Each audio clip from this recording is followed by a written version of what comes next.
Hi, this is Srinivas. Welcome to prime 9 news special drive. చంద్రబాబుకి ఏమైంది? ఎందుకు ఇలా ప్రవర్తిస్తున్నారు? చివరకు ఐఏఎస్ అధికారులను సైతం ఎందుకు తప్పుబడుతున్నారు? అసలు చంద్రబాబు సంయమనం ఎందుకు కోల్పోతున్నారు? ఆయన అపార రాజకీయ అనుభవం ఏమైంది? పాలనా దక్షితుడిగా పేరున్న బాబు ఇలా ఎందుకు రెచ్చిపోతున్నారు? అందరికీ ఆదర్శంగా నిలవలసిన సీఎం ఇలా విచక్షణ కోల్పోవడం ఏమిటి? ఐఏఎస్లపై విరుచుకుపడ్డం ఎందుకు? ఇక చంద్రబాబులో ఈ వైవిధ్య భరితమైన మనస్తత్వం దేనికి సూచిక? ఇప్పుడు ఇదే అంశం చర్చనీయాంశంగా మారింది. బాబు మారారా? పరిస్థితులు వచ్చాయా? అసలు ఐఏఎస్ అధికారులపై చంద్రబాబు సీరియస్ ఎందుకు అవుతున్నారు? ఇదే టాపిక్ పై ఇవాల్టి స్పెషల్ డ్రైవ్. ఈ స్పెషల్ డ్రైవ్లో మీరు కూడా పాల్పంచుకోవచ్చు, మీ స్పందన తెలియజేయచ్చు స్క్రీన్పై కనిపిస్తున్న నెంబర్స్కి. అసలు చంద్రబాబు ఏమన్నారో ఒకసారి చూద్దాం. ఈ దేశంలో ప్రజాస్వామ్య అపహాస్యం ఎందుకు చేయాలా? మరి పునీతాన్ని ట్రాన్స్ఫర్ చేసి ఎందుకు చేయాలా? మీకు బాధ్యత లేదా? What is the wrong? పునీత ఇస్ కమిటెడ్. అదే సమయంలో ఒక ట్రైబల్ ఆఫీసర్ ట్రాన్స్ఫర్ చేసేసి ఎందుకు మాట్లాడాలా మీరు?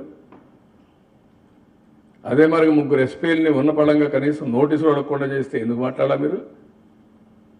అంటే మీకేంకా 65 మంది ఆఫీసర్లు ఢిల్లీకి వెళ్ళి ప్రెసిడెంట్ ఆఫ్ ఇండియాని కలిసి ఎలక్షన్ కమిషన్ ఏకపక్షంగా చేస్తా ఉందంటే మీరు ఎందుకు సమర్థించలా? అంటే ఎక్కడికి పోతున్నారు మీరు? అంటే మీకు పర్సనల్ అజెండా పెట్టుకొని మీరు చేయడం ఏంటి? ఇవన్నీ తప్పు కదా. నేనేం చెప్పాను? కో అక్యూజ్డ్ కాదు, అది ఆ కేసులో ఉన్నాడా లేదా? It is on record. ఆ మాటే చెప్పాను. వేసినప్పుడు గవర్నమెంట్ అడిగి అలాంటి దానికి స్కోప్ ఇవ్వకూడదు కదా. ఆ రోజు 5 గంటలకు ఆయన పోయి ఎందుకు పోవాలి? డీజీపీ ఆఫీస్ అప్పుడు ఏంటి? మీరు మనందరి టెన్షన్ ఉంది కదా. 5 o'clock టీకి ఎందుకు పోవాలి? మీకేం పని? ఢిల్లీలో కూర్చొని పెద్ద ఫోజులు కొడుతూ నేను బ్రహ్మాండంగా కండక్ట్ చేశానని ఆయన మాట్లాడుతున్నాడు. ఈయన ఈ దేశంలో ప్రజాస్వామ్య అపహాస్యం ఎందుకు చేయాలా? మరి పునీతాన్ని ట్రాన్స్ఫర్ చేసి ఎందుకు చేయాలా? మీకు బాధ్యత లేదా? What is the wrong? పునీత ఇస్ కమిటెడ్. అదే సమయంలో ఒక ట్రైబల్ ఆఫీసర్ ట్రాన్స్ఫర్ చేసేసి ఎందుకు మాట్లాడాలా మీరు? అదే మరి ముగ్గురు ఎస్పీలని ఉన్న పడంగా కనీసం నోటీసులు అడగకుండా చేస్తే ఎందుకు మాట్లాడాలా మీరు? అంటే మీకేంకా 65 మంది ఆఫీసర్లు ఢిల్లీకి వెళ్ళి ప్రెసిడెంట్ ఆఫ్ ఇండియాని కలిసి ఎలక్షన్ కమిషన్ ఏకపక్షంగా చేస్తా ఉందంటే మీరు ఎందుకు సమర్థించలా? అంటే ఎక్కడికి పోతున్నారు మీరు? అంటే మీకు పర్సనల్ అజెండా పెట్టుకొని మీరు చేయడం ఏంటి? ఇవన్నీ తప్పు కదా. నేనేం చెప్పాను? కో అక్యూజ్డ్ కాదు, అది ఆ కేసులో ఉన్నాడా లేదా? It is on record. ఆ మాటే చెప్పాను. వేసినప్పుడు గవర్నమెంట్ అడిగి అలాంటి దానికి స్కోప్ ఇవ్వకూడదు కదా.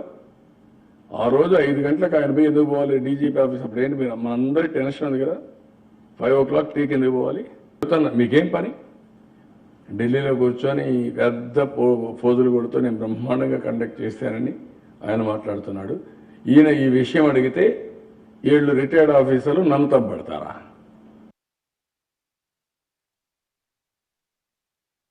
ఈ దేశంలో ప్రజాస్వామ్య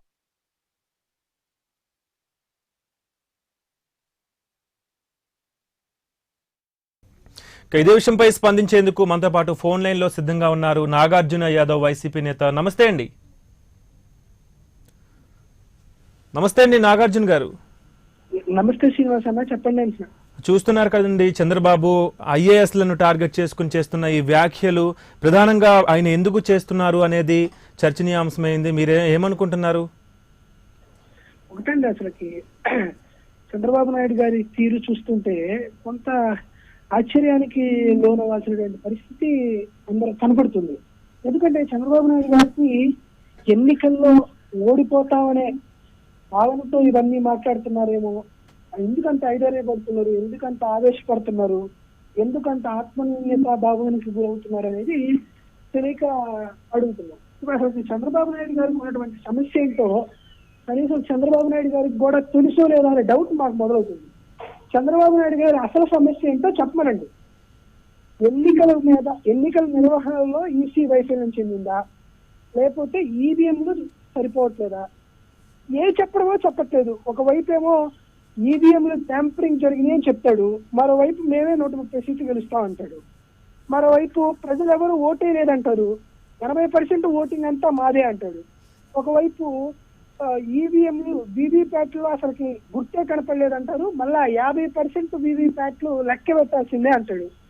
ఈరోజు స్పష్టంగా అడుగుతున్నాం, చంద్రబాబు నాయుడు గారికి ఎన్నికలు జరగడం వల్ల వచ్చిన అతి పెద్ద నొప్పి ఏంటో ప్రజలకు చెప్పాల్సినటువంటి పరిస్థితి కనబడుతుంది. ఈరోజు ఒక మాట అంటున్నాడు, ఐఏఎస్ ఆఫీసర్ని సిఎస్ ని పట్టుకొని ఆయన చెప్తున్న మాట, ఒక వ్యక్తిని ఎవరినో పెట్టారు, అతను ఒక కోవత్తు అంటున్నారు. ఎవరికి కోవత్తు? అతను ఒక ఐఏఎస్ ఆఫీసరు, అతను ఎవరికి కోవత్తు అయినట్లు చెప్పాల్సిన పరిస్థితి ఉంది. ఎన్నికల్లో మనము చూస్తాము, ప్రభుత్వం ఏర్పడిన తర్వాత ప్రభుత్వ విధి విధానాలను, ప్రభుత్వ నిర్ణయాలను ప్రజల్లోకి తీసుకెళ్లి స్వచ్ఛమైనటువంటి నిజాయితీ పరిపాలన ఇవ్వాల్సింది అధికారులే. అలాంటి అధికారులను ఆయన మాట్లాడటం అనేది ఈ ఎంతవరకు సంబంధించవచ్చో 14 ఏళ్ల పాటు ముఖ్యమంత్రిగా చేసినటువంటి చంద్రబాబు నాయుడు గారి విజ్ఞతగా ఆంధ్రప్రదేశ్ ప్రజలు వదిలేస్తున్నారు. కానీ ఎందుకో చంద్రబాబు నాయుడు గారికి ఎన్నికల్లో ఓడిపోతున్నాం, ఎన్నికల్లో డిపాజిట్లు కోల్పోతున్నాం, ఎన్నికల్లో తన సుపుత్రుడైనటువంటి నారా లోకేష్ గారు డిపాజిట్లు కూడా దక్కలేకుండా ఓడిపోతున్నారనే భయం మాత్రం కనపడుతుంది. కానీ చంద్రబాబు నాయుడు గారికి ప్రైమ్ లైన్ వేదికగా ఒక మాట చెప్తున్నాను, రాజకీయాల్లో కానీ, ఆటల్లో కానీ, పరీక్షల్లో కానీ ఓటం అనేది సహజం. మీరు ఓడిపోతున్నారు, ఓకే, మీకు బాధగా ఉండొచ్చు, కానీ ఇదే చివరి ఎన్నికల్లాగా, ఇదే లేకపోతే మరొకటి ఏమీలాగా అంత భయపడాల్సి, అంత బాధపడాల్సిన అవసరం లేదు. ఢిల్లీకి, కర్ణాటకకి, మహారాష్ట్రకి వెళ్ళి నానా యాగి చేసి, ఏడుపులు పెట్టి, పెడబొబ్బులు పెట్టి, చొక్కాలు దించుకొని, జుట్టు జరిపించుకోవాల్సినటువంటి అవసరం లేదు. తెలుగువారి ఆత్మగౌరవాన్ని ఢిల్లీ వీధుల పైన వీధి నాటకాలు ప్రదర్శించి మమ్మల్ని అందరినీ చిన్నపుచ్చుకునేటట్లు చేయాల్సిన అవసరం లేదు. 100% మేము ఎన్నికల్లో గెలవబోతున్నాం. ఒకవేళ మీరు గెలవబోతున్నారనే నమ్మకం, ధైర్యం మీలో ఉంటే ఎందుకు ఇంత యాగి చేస్తున్నారు? ఈవీఎంలు సరిగ్గా పనిచేయకపోతే, ఒకవేళ మీకు అలానే నమ్మకం ఉంటే, పొరపాట్లు మీరు కుప్పం ఎన్నికల్లో గెలిస్తే ఈవీఎం ట్యాంపరింగ్ ద్వారా గెలిచినట్టు మీరు ఒప్పుకుంటారా? కానీ వీటన్నిటికీ చంద్రబాబు నాయుడు గారు సమాధానం చెప్పకుండా తనకు నచ్చినట్లు, తనకి ఇష్టం వచ్చినట్లు మాట్లాడడం నిజంగా ప్రజాస్వామ్య భారతదేశంలో బహుశా స్వతంత్ర అనంతరం జరిగిన ఇన్ని ఎన్నికల్లో ఓడిపోయిన వారు కానీ, గెలిచిన వారు కానీ ఇంత దిగజారుడు స్థాయికి, దిగజారుడు అనే పదాన్ని కూడా వాడట్లేదు, ఇక పాకులాడుతున్నాడు అని అయితే మాత్రం చెప్పచ్చు. అయితే నాగార్జున యాదవ్ గారు, అంటే పోలింగ్ జరిగినప్పటి నుంచి గత వారం రోజుల నుంచి కూడా చూసుకుంటుంటే చంద్రబాబు బిహేవియర్లో కూడా చాలా మార్పులు అయితే కనిపిస్తున్నాయి. ఎందుకంటే ఎంతో అనుభవజ్ఞులైన చంద్రబాబు ఈ మధ్య కాలంలో ప్రధానంగా ఆయన ఈసీ అధికారుల మీద ఆరోపణలు చేయడం, ఇప్పుడు ఐఏఎస్ అధికారులపైన. సో ఈ పరిణామాలన్నీ ఈ గతంలో ఎప్పుడు ఇటువంటి ధోరణి చూడలేదు మనం. సో ఇప్పుడే ఎందుకు ఎలా బిహేవ్ చేస్తున్నారు అనుకోవచ్చు? శ్రీనివాస్ గారు ఒక మామూలుగా చెప్పేది ఏంటంటే, ఎన్నికల సమయంలో అధికారులను, అంటే ఐఏఎస్ ఆఫీసర్లను కానీ, ఐపీఎస్ అధికారులను కానీ ఎన్నికలు జరిగేటప్పుడు వాళ్ళని ట్రాన్స్ఫర్ చేయడం అనేది మామూలుగానే ఎన్నికల కమిషన్ చేసేటువంటి చర్యలు. 2009లో వైఎస్ రాజశేఖర రెడ్డి గారు ముఖ్యమంత్రిగా ఉన్నప్పుడు అప్పటి DGP, director general of police అయినటువంటి ఎస్ఎస్పీ యాదవ్ ని ఎన్నికల కమిషన్ అనేది బదిలీ చేసింది. అందుకని రాజశేఖర రెడ్డి గారు వచ్చి చంద్రబాబు నాయుడు గారు ఇప్పుడు గుండెలు బాదుకున్నట్టు రాజశేఖర రెడ్డి గారు ఏమీ గుండెలు బాదుకోలేదు కదా, గౌరవంగా స్వాగతించారు, ఎన్నికలు జరిగారు, ఎన్నికలు గెలిచారు. అలానే తిరుపతిలో అప్పుడు ఉన్నటువంటి సబ్ కలెక్టర్, అప్పుడు ఉన్నటువంటి ఎస్పీని ఎన్నికల సంఘం కేవలం ఎంక్వైరీ కూడా వేయకుండా కేవలం 5 నిమిషాల వ్యవధిలో ట్రాన్స్ఫర్ చేసినటువంటి సందర్భం మనం చూసాం. అలానే రాజశేఖర రెడ్డి గారు 2009 ఎన్నికల్లో దాదాపుగా 48 మంది డిఎస్పీలని బదిలీ చేసిన సందర్భం చూసాం. అలానే మొన్న జరిగినటువంటి తెలంగాణ ఎన్నికల్లో దాదాపుగా ఒక సబ్ కలెక్టర్ ఆఫీసర్ ని ఉమ్మడి నల్గొండ జిల్లా సబ్ కలెక్టర్ ఆఫీసర్ ని ట్రాన్స్ఫర్ చేయడం జరిగింది. అలానే మనం చూస్తూనే ఉన్నాం, బీజేపీ ముఖ్యమంత్రి అయినటువంటి ఉత్తరప్రదేశ్ ముఖ్యమంత్రి యోగి ఆదిత్యనాథ్ ని 72 గంటల పాటు ఎన్నికల ప్రచారం నిర్వహించకుండా ఉండద్దని బ్యాన్ చేసిన సందర్భం ఇప్పుడు కూడా మనం చూస్తున్నాం. ఎన్నికల కమిషన్ అనేది భారతదేశ ప్రజాస్వామ్యంలో ఎన్నికలు నిర్వహించడానికి వారికి ఉన్నటువంటి అపరిమితమైనటువంటి అధికారాలు, వాళ్ళకు ఉన్నటువంటి విచక్షణ అధికారాలు ఉన్నాయి. దాని ద్వారా ఎన్నికలు జరుగుతుంటాయి. ఒకటి, నాగార్జున యాదవ్ గారు సిఎస్ గా ఎల్వి సుబ్రహ్మణ్యం నియమించడాన్ని ఆయన జీర్ణించుకోలేకపోతున్నారు. సో జగన్ అక్రమాస్తుల కేసులో ఆయన A10 ముద్దాయిగా ఉన్నారు, ఆయన ఎలా నియమిస్తారని చెప్పి చంద్రబాబు ప్రశ్నించడం జరిగింది. సో ఇందులో వాస్తవం ఉందంటారా మీరు ఒక వైసీపీ నేతగా? ఒకటండి, చంద్రబాబు నాయుడు గారు నోటికి ఏదొచ్చినా మాట్లాడడానికి నాకైతే చాలా ఆశ్చర్యం వేస్తుందండి. కానీ ఒకసారి చెప్తున్నాం కాబట్టి మళ్ళా ఒకసారి ఆయన ద్వారా ఒకసారి చెప్పాలి కాబట్టి మరొకసారి చెప్తున్నాం. యాక్చువల్ గా ఎంఆర్ కేసులో ఎల్వి సుబ్రహ్మణ్యం అనే అధికారి అనే వ్యక్తి వన్ ఆఫ్ ద అక్యూజ్, అంటే ఆయన మీద వన్ ఆఫ్ ద అక్యూజ్. ఆయన పైన ఎంఆర్ ప్రాజెక్ట్ కి సంబంధించి సిబిఐ ఒక కేసు నమోదు చేసింది.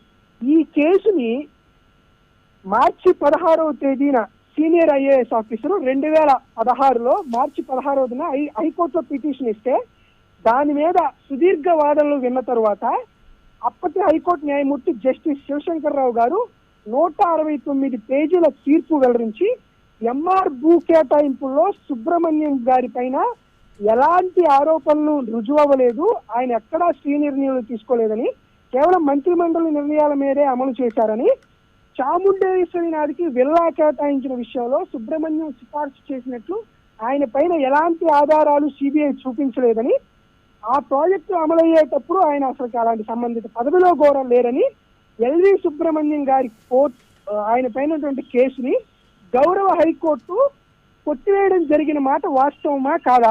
కావాలంటే మీకు కూడా పేపర్ ఇస్తాను. ఎందుకంటే ఎల్వి సుబ్రహ్మణ్యం గారి పైన ఒక ఆరోపణ వచ్చింది, ఆరోపణ కోర్టుకి వెళ్ళింది, కోర్టు కొట్టేసింది. ఆయన పాపం నిజాయితీగా బయటకు వచ్చి దాదాపుగా నా మీద ఉన్నటువంటి కలగ్నం తిరిగిపోయిందని తిరుపతి కొండకి కాలినడకన వెళ్ళేటువంటి సందర్భాలు కూడా మనం చూసాం. చంద్రబాబు నాయుడు గారు ఇలాంటి ఇష్టారీత ధోరణిలో మాట్లాడితే చంద్రబాబు నాయుడు గారి లాగా 18 కేసుల్లో హైకోర్టులో స్టేలు లేవు కదండి ఎల్వి సుబ్రహ్మణ్యం గారికి. నోటికి వచ్చినట్లు మాట్లాడడం, తను ఓడిపోబోతున్నటువంటి వైఖరి తన తప్పుగా చేయకుండా ఈవీఎంల వల్ల ఓడిపోతున్నాం, నారా లోకేష్ వల్ల ఓడిపోతున్నాం, మరొకరి వల్ల ఓడిపోతాం అని మరొకరి పైన బట్టకాల్చి నెత్తినేయడమే కానీ ఒక సిఎస్ మార్చడం వల్ల ఎన్నికల్లో ఓడిపోతారు అని చంద్రబాబు నాయుడు అనుకుంటే మనం ఏం చేయలేం. రైట్, థ్యాంక్ యూ అండి నాగార్జున యాదవ్ గారు. ఇదే టాపిక్ పై అసలు ప్రజల స్పందన ఏ విధంగా ఉందో తెలుసుకునే ప్రయత్నం చేద్దాం. ఫస్ట్ కాలర్ కాల్ చేశారు గురజాల నుంచి వెంకటేశ్వరరావు గారు. నమస్తే అండి.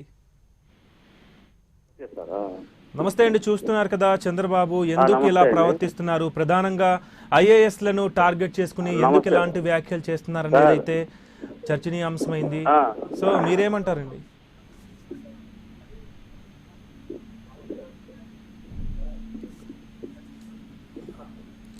చెప్పండి, టీవీ చూస్తూ మాట్లాడొద్దు, డైరెక్ట్ నాతో మాట్లాడండి. మరి చంద్రబాబు నాయుడు గారికి సార్ బాగా ఓకే మాట్లాడు. చంద్రబాబు నాయుడు గారికి ఓటమి భయం పట్టుకుంది సార్ బాగా. ఓకే, పట్టుకొని అసలు ఎక్కడ గురిజాలండి, మా గురిజాలండి ఒకసారి మీరు మీ టీవీ ఛానల్ ద్వారా ఒకసారి మీరు ఎంక్వైరీ చేయండి. నాయకులు ఏం చేస్తారు, సామాన్యులు బయటికి పోవాలి అంత భయంగా ఉందన్నమాట. టీడీపీ కార్యకర్తలు బీజేపీ వాళ్ళు గొల్ల కొట్టారు, మామూలు గొట్ల రాళ్ళు కర్రలు. అసలు అక్కడ సిఐ గారు ఉన్నారు, గురిజాల సిఐ గారు రామారావు గారండి, ఆయన పక్కనే నుంచోని ఆయన పక్కనే ఉన్నారండి సిఐ గారు.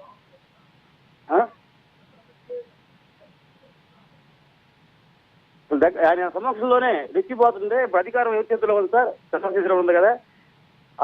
ఎస్ఐలు సిఐలు మొత్తం ఆయన మాట అంటున్నారుగా.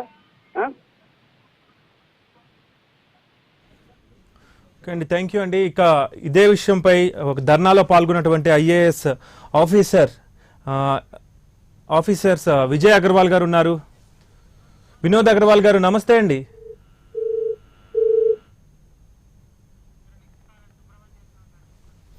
మరో కాలర్ ఉన్నారు, గుంటూరు నుంచి కాల్ చేశారు, సుబ్రహ్మణ్యం గారు నమస్తే అండి.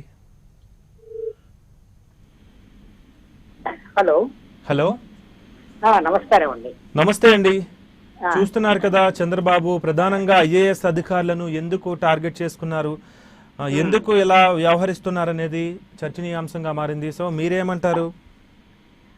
అంటే సైకలాజికల్ ఫియర్ అండి ఆయనకి. ఇప్పుడు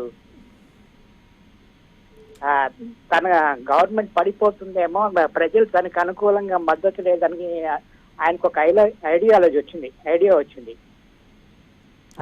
దాని వలన తను ప్రొడక్షన్ చేసుకోవటం కోసం తన కింద పనిచేసే వాళ్ళని కూడా ఆయన క్రిటిసైజ్ చేస్తూనే ఉన్నారు.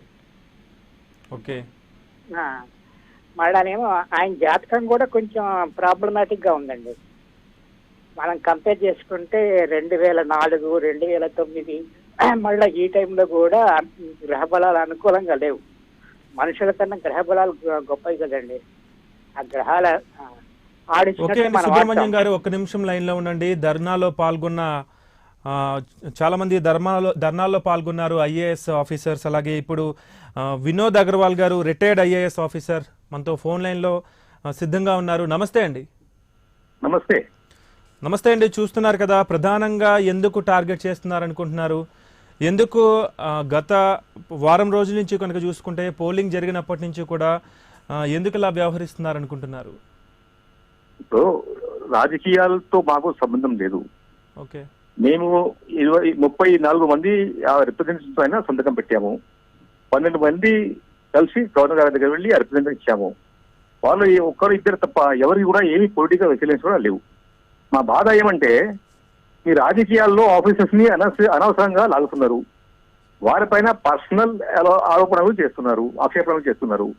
ఆ ఆఫీసర్స్ ప్రెస్ కి వెళ్ళి మేము ఇట్లా కాదు అట్లా అని చెప్పుకోవడానికి వారికి వెళ్ళలేదు. ఎందుకంటే సిసిఏ రూల్స్ తో వారు సిసిఏ రూల్స్ ఉంటాయి. అటువంటి వారిని ఒక చీఫ్ మినిస్టర్ గా ఉండి వారిపైన ఒత్తిడి తెచ్చి వారిపైన ఆలోచన తెచ్చి వారిని బెదిరించి సిఇఓని కానీ సిఎస్ ని కానీ అట్లా చేస్తే బాగుండదు. చంద్రబాబు నాయుడు గారు చాలా సీనియర్ పొలిటీషియన్. దాదాపు 14 సంవత్సరాలు సీఎం గా పనిచేశారు. 9 సంవత్సరాలు ఉమ్మడి ఆంధ్రాలో, ఇంకా 5 సంవత్సరాలు ఇక్కడ. 40 సంవత్సరాల నుంచి పబ్లిక్ లైఫ్ లో ఉన్నారు. అటువంటి సీనియర్ మనిషి ఇటువంటి అడ్మినిస్ట్రేటివ్ ఫంక్షనరీస్ పైన పర్సనల్ లెవెల్ ఎలిగేషన్ చేసేసి వారిని బెదిరికొట్టే వాళ్ళ పని ఎట్లా చేయగలరు? పరిపాలన ఏమవుతుంది, అడ్మినిస్ట్రేషన్ ఏమవుతుంది, పేపర్కి మోడల్ ఏమవుతుంది అని మా బాధ. అందుకే మేము పోయి గవర్నర్ గారికి చెప్తున్నాము. ఎవరికి ఏమైనా పొలిటికల్ గా అడ్వాంటేజ్ ఇవ్వాలి అని, పొలిటికల్ గా ఎవరికైనా నాశనం చేయాలని మా ఉద్దేశం అసలే కాదు. ఓకే, అయితే మీరు ఆల్రెడీ ఐఏఎస్ అధికారుల సంఘం అందరూ కలిపి వెళ్ళి గవర్నర్ నరసింహన్తో కలిసి ఫిర్యాదు చేశారు కదా, సో మీకు ఎలాంటి రెస్పాన్స్ వచ్చిందండి? గవర్నర్ గారు తీసుకున్నారు మా రిప్రజెంటేషన్ ని. ఓకే, ఆయన కూడా ఒక కాన్స్టిట్యూషనల్ ఫంక్షనరీ. ఆయన ఏమంటారు, మాకు సరే సరైన చూద్దాం, సరైన చర్య తీసుకుంటామని చెప్తున్నారు అంతే. అంటే ప్రధానంగా ఐఏఎస్లనే టార్గెట్ చేసుకుని ఎందుకు ఇలా ప్రవర్తిస్తున్నారు అనుకుంటున్నారు?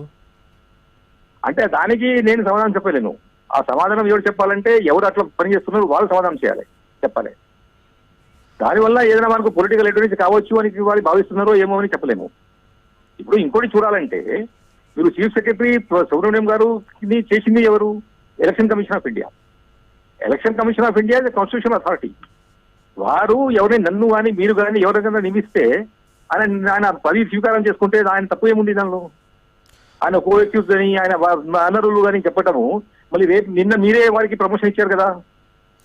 స్పెషల్ చీఫ్ సెక్రటరీ హోదాకి ప్రమోషన్ ఇచ్చింది ఎవరు? ఆయనకి మీరే కదా ఇచ్చింది. ఈ రోజు మరి ఆయన కోఎక్యూజ్డ్, ఆయన అనరులు అని చెప్పడం ప్రపంచం కాదు. ఒక చీఫ్ సెక్రటరీ ఎట్లా పనిచేస్తున్నారు ఆయన ఇట్లా చెప్తే మీరు? మరి రాష్ట్రంలో చీఫ్ సెక్రటరీలు, సిఇఓలు, ఆఫీసర్లు పని చేయలేకపోతే పరిపాలన ఎట్లా జరుగుతుంది? అది మా బాధ. అంటే ఒక్క డౌట్ అండి, ఇప్పుడు సిఎస్ను నియమించే సమయంలో ప్రభుత్వాన్ని సంప్రదించాలంటారా, సంప్రదించకూడదంటారా?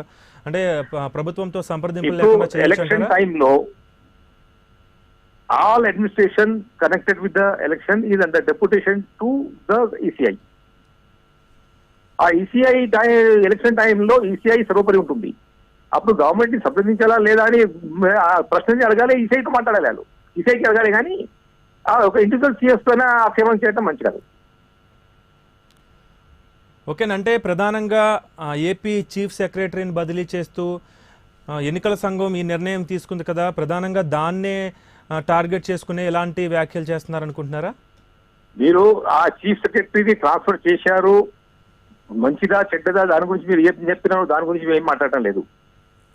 మీరు పొలిటికల్ ఫంక్షనరీ, మీరు పొలిటికల్ పార్టీకి లీడరు, మీరు పొలిటికల్ గా యాక్టివ్ గా ఉన్నారు, కంటెస్ట్ చేస్తున్నారు, మీరు ఏమైనా చెప్పలేదు దాని గురించి. ఇప్పుడు ఎగ్జిస్టింగ్ చీఫ్ సెక్రటరీ ఎవరు పనిచేస్తున్నారు దాని గురించి ప్రెస్ లో వెళ్ళి మీరు ఎటు చెప్పడము, లేకపోతే సిఇఓ ఆఫీస్ కి వెళ్ళి ఆయనని బెదిరిస్తాము, అది తప్పని చెప్తున్నాము. రైట్ అండ్ థ్యాంక్ యూ అండి. ఇక కాలర్ లైన్లో ఉన్నారు, గుంటూరు నుంచి సుబ్రహ్మణ్యం గారు కాల్ చేశారు. విన్నారు కదండి, ఇప్పటివరకు మనతో రిటైర్డ్ ఐఏఎస్ వినోద్ అగర్వాల్ గారు కూడా మాట్లాడారు. సో ఆయన మాట్లాడిన వ్యాఖ్యలు కూడా మీరు విన్నారు కదా? విన్నానండి. సో ఏమనుకుంటున్నారు? ఆయన ఉద్దేశం ఏంటంటే ప్రతి గవర్నమెంట్ ఆఫీసర్ తన బానిస అనుకుంటారండి. తాను చెప్పినట్టే అందరూ వినాలి అన్న ఒక ఫీలింగ్ అనేది ఆయనలో చాలా బలంగా ఉంది. ఇంకోటి ఏంటంటే ఆయన ప్రతి సెంట్రల్ గవర్నమెంట్ లో ఉన్న ప్రతి డిపార్ట్మెంట్ ని మేనేజ్ చేయగలరు. ఇప్పుడు అనుకోవడం ఏంటంటే ఎలక్షన్ కమిషన్ కూడా నేను మేనేజ్ చేయలేకపోయానే అని బాధపడుతున్నారు. దాంతోనే అందుకని ఆ డిపార్ట్మెంట్ లో ఎప్పటికప్పుడు ప్రతినిత్యం ఏదో ఒక టాపిక్ లో గొడవ పెట్టుకుంటూ తన పార్టీ వాళ్ళకి సాటిస్ఫై చేయడం కోసం ఇట్లాంటి ప్రయత్నాలు చేస్తున్నారండి. ఓకే అండి, సుబ్రహ్మణ్యం గారు, మీరు ఒక జ్యోతిష్య నిపుణులుగా ఏపీ ఎలక్షన్స్ పోలింగ్ చూశారు కదా, సో ఎలా ఉంటుంది అనుకుంటున్నారు? ఏ ప్రభుత్వం ఏర్పడుతుంది అనుకుంటున్నారు? యాంటీ ఉందండి పూర్తిగా. ఏంటండి? ఆయనకి టీడీపీకి యాంటీగా ఉందండి పూర్తిగా. టీడీపీకి యాంటీగా అంటే ఇంకా జనసేన ఉంది, వైసీపీ ఉంది, సో ఏమనుకుంటున్నారు? అక్కడ పవన్ కళ్యాణ్ గారు పర్టికులర్ గా వైసీపీ నేత జగన్మోహన్ రెడ్డిని క్రిటిసైజ్ చేస్తున్నాడు కానీ ప్రతి విషయంలో రూలింగ్ పార్టీని క్రిటిసైజ్ చేయట్లా. ఇప్పుడు ఫర్ ఎగ్జాంపుల్ అండి, ఇప్పుడు నేషనల్ లెవెల్లో బీజేపీ కాంగ్రెస్ ఉంది. ప్రతి వాళ్ళు బీజేపీని క్రిటిసైజ్ చేస్తారు.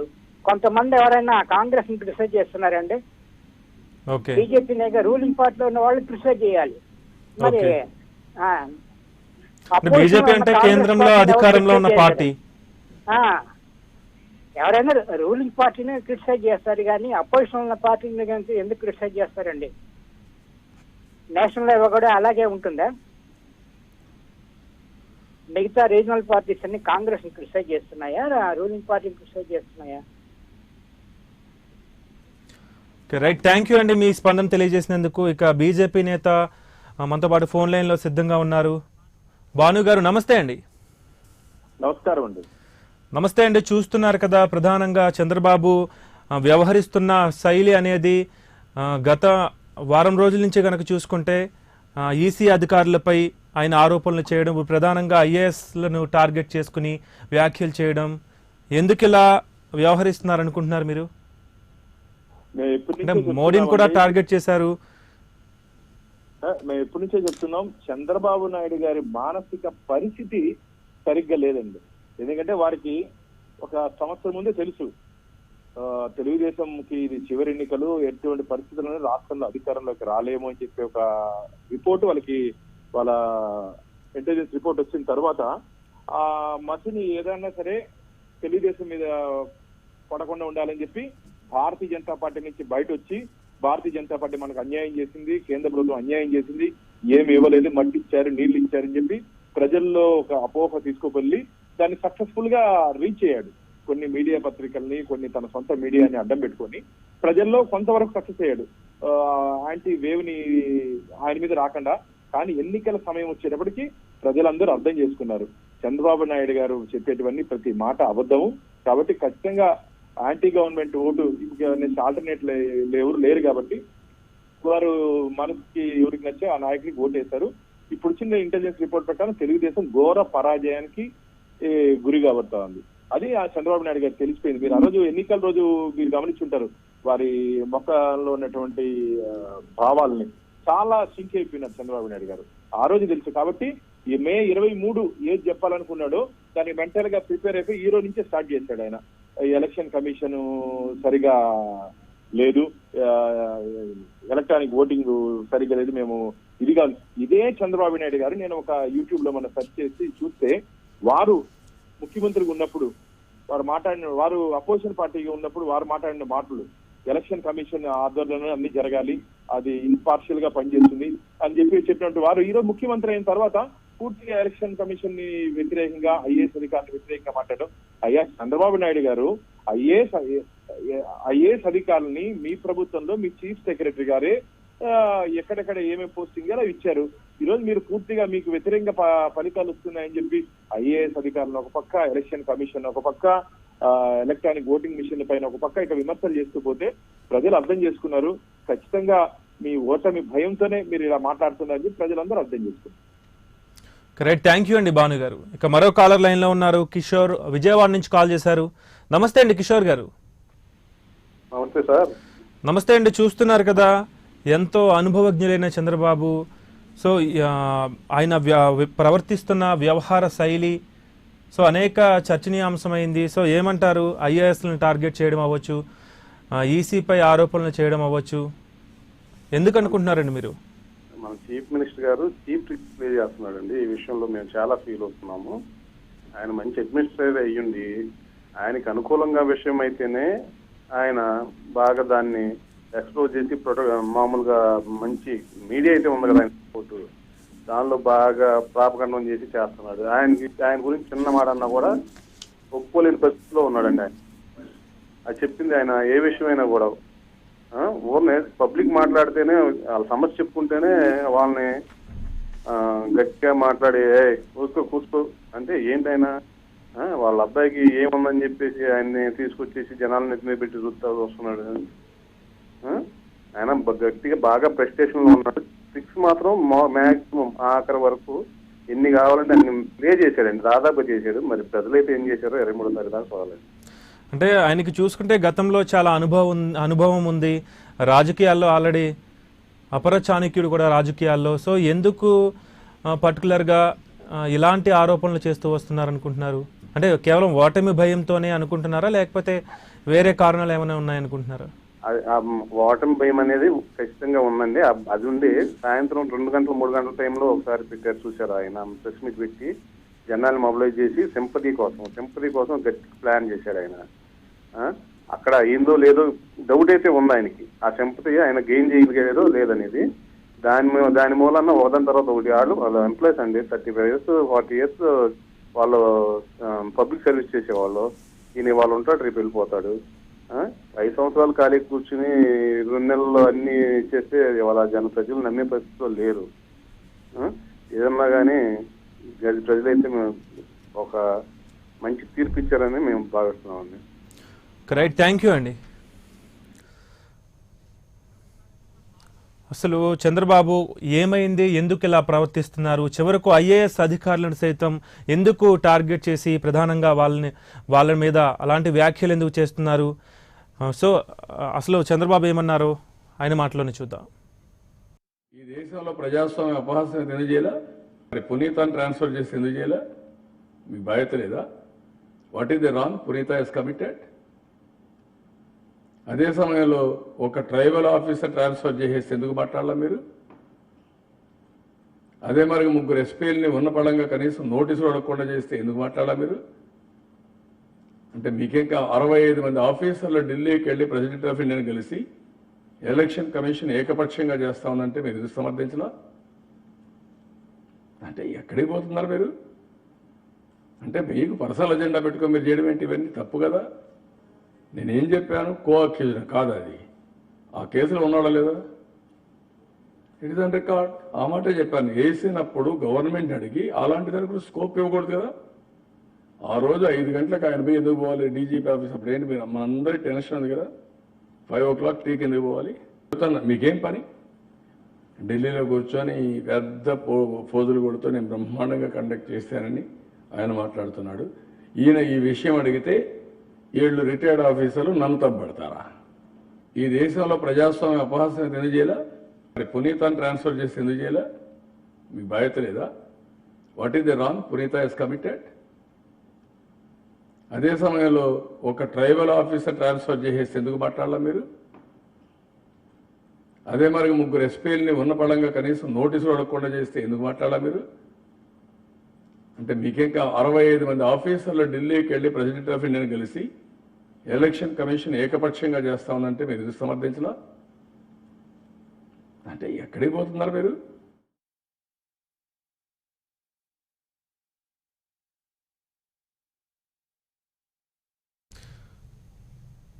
సో మనతో కాల్లో సిద్ధంగా ఉన్నారు గంగాధర్ గారు, బీజేపీ స్టేట్ మీడియా కన్వీనర్.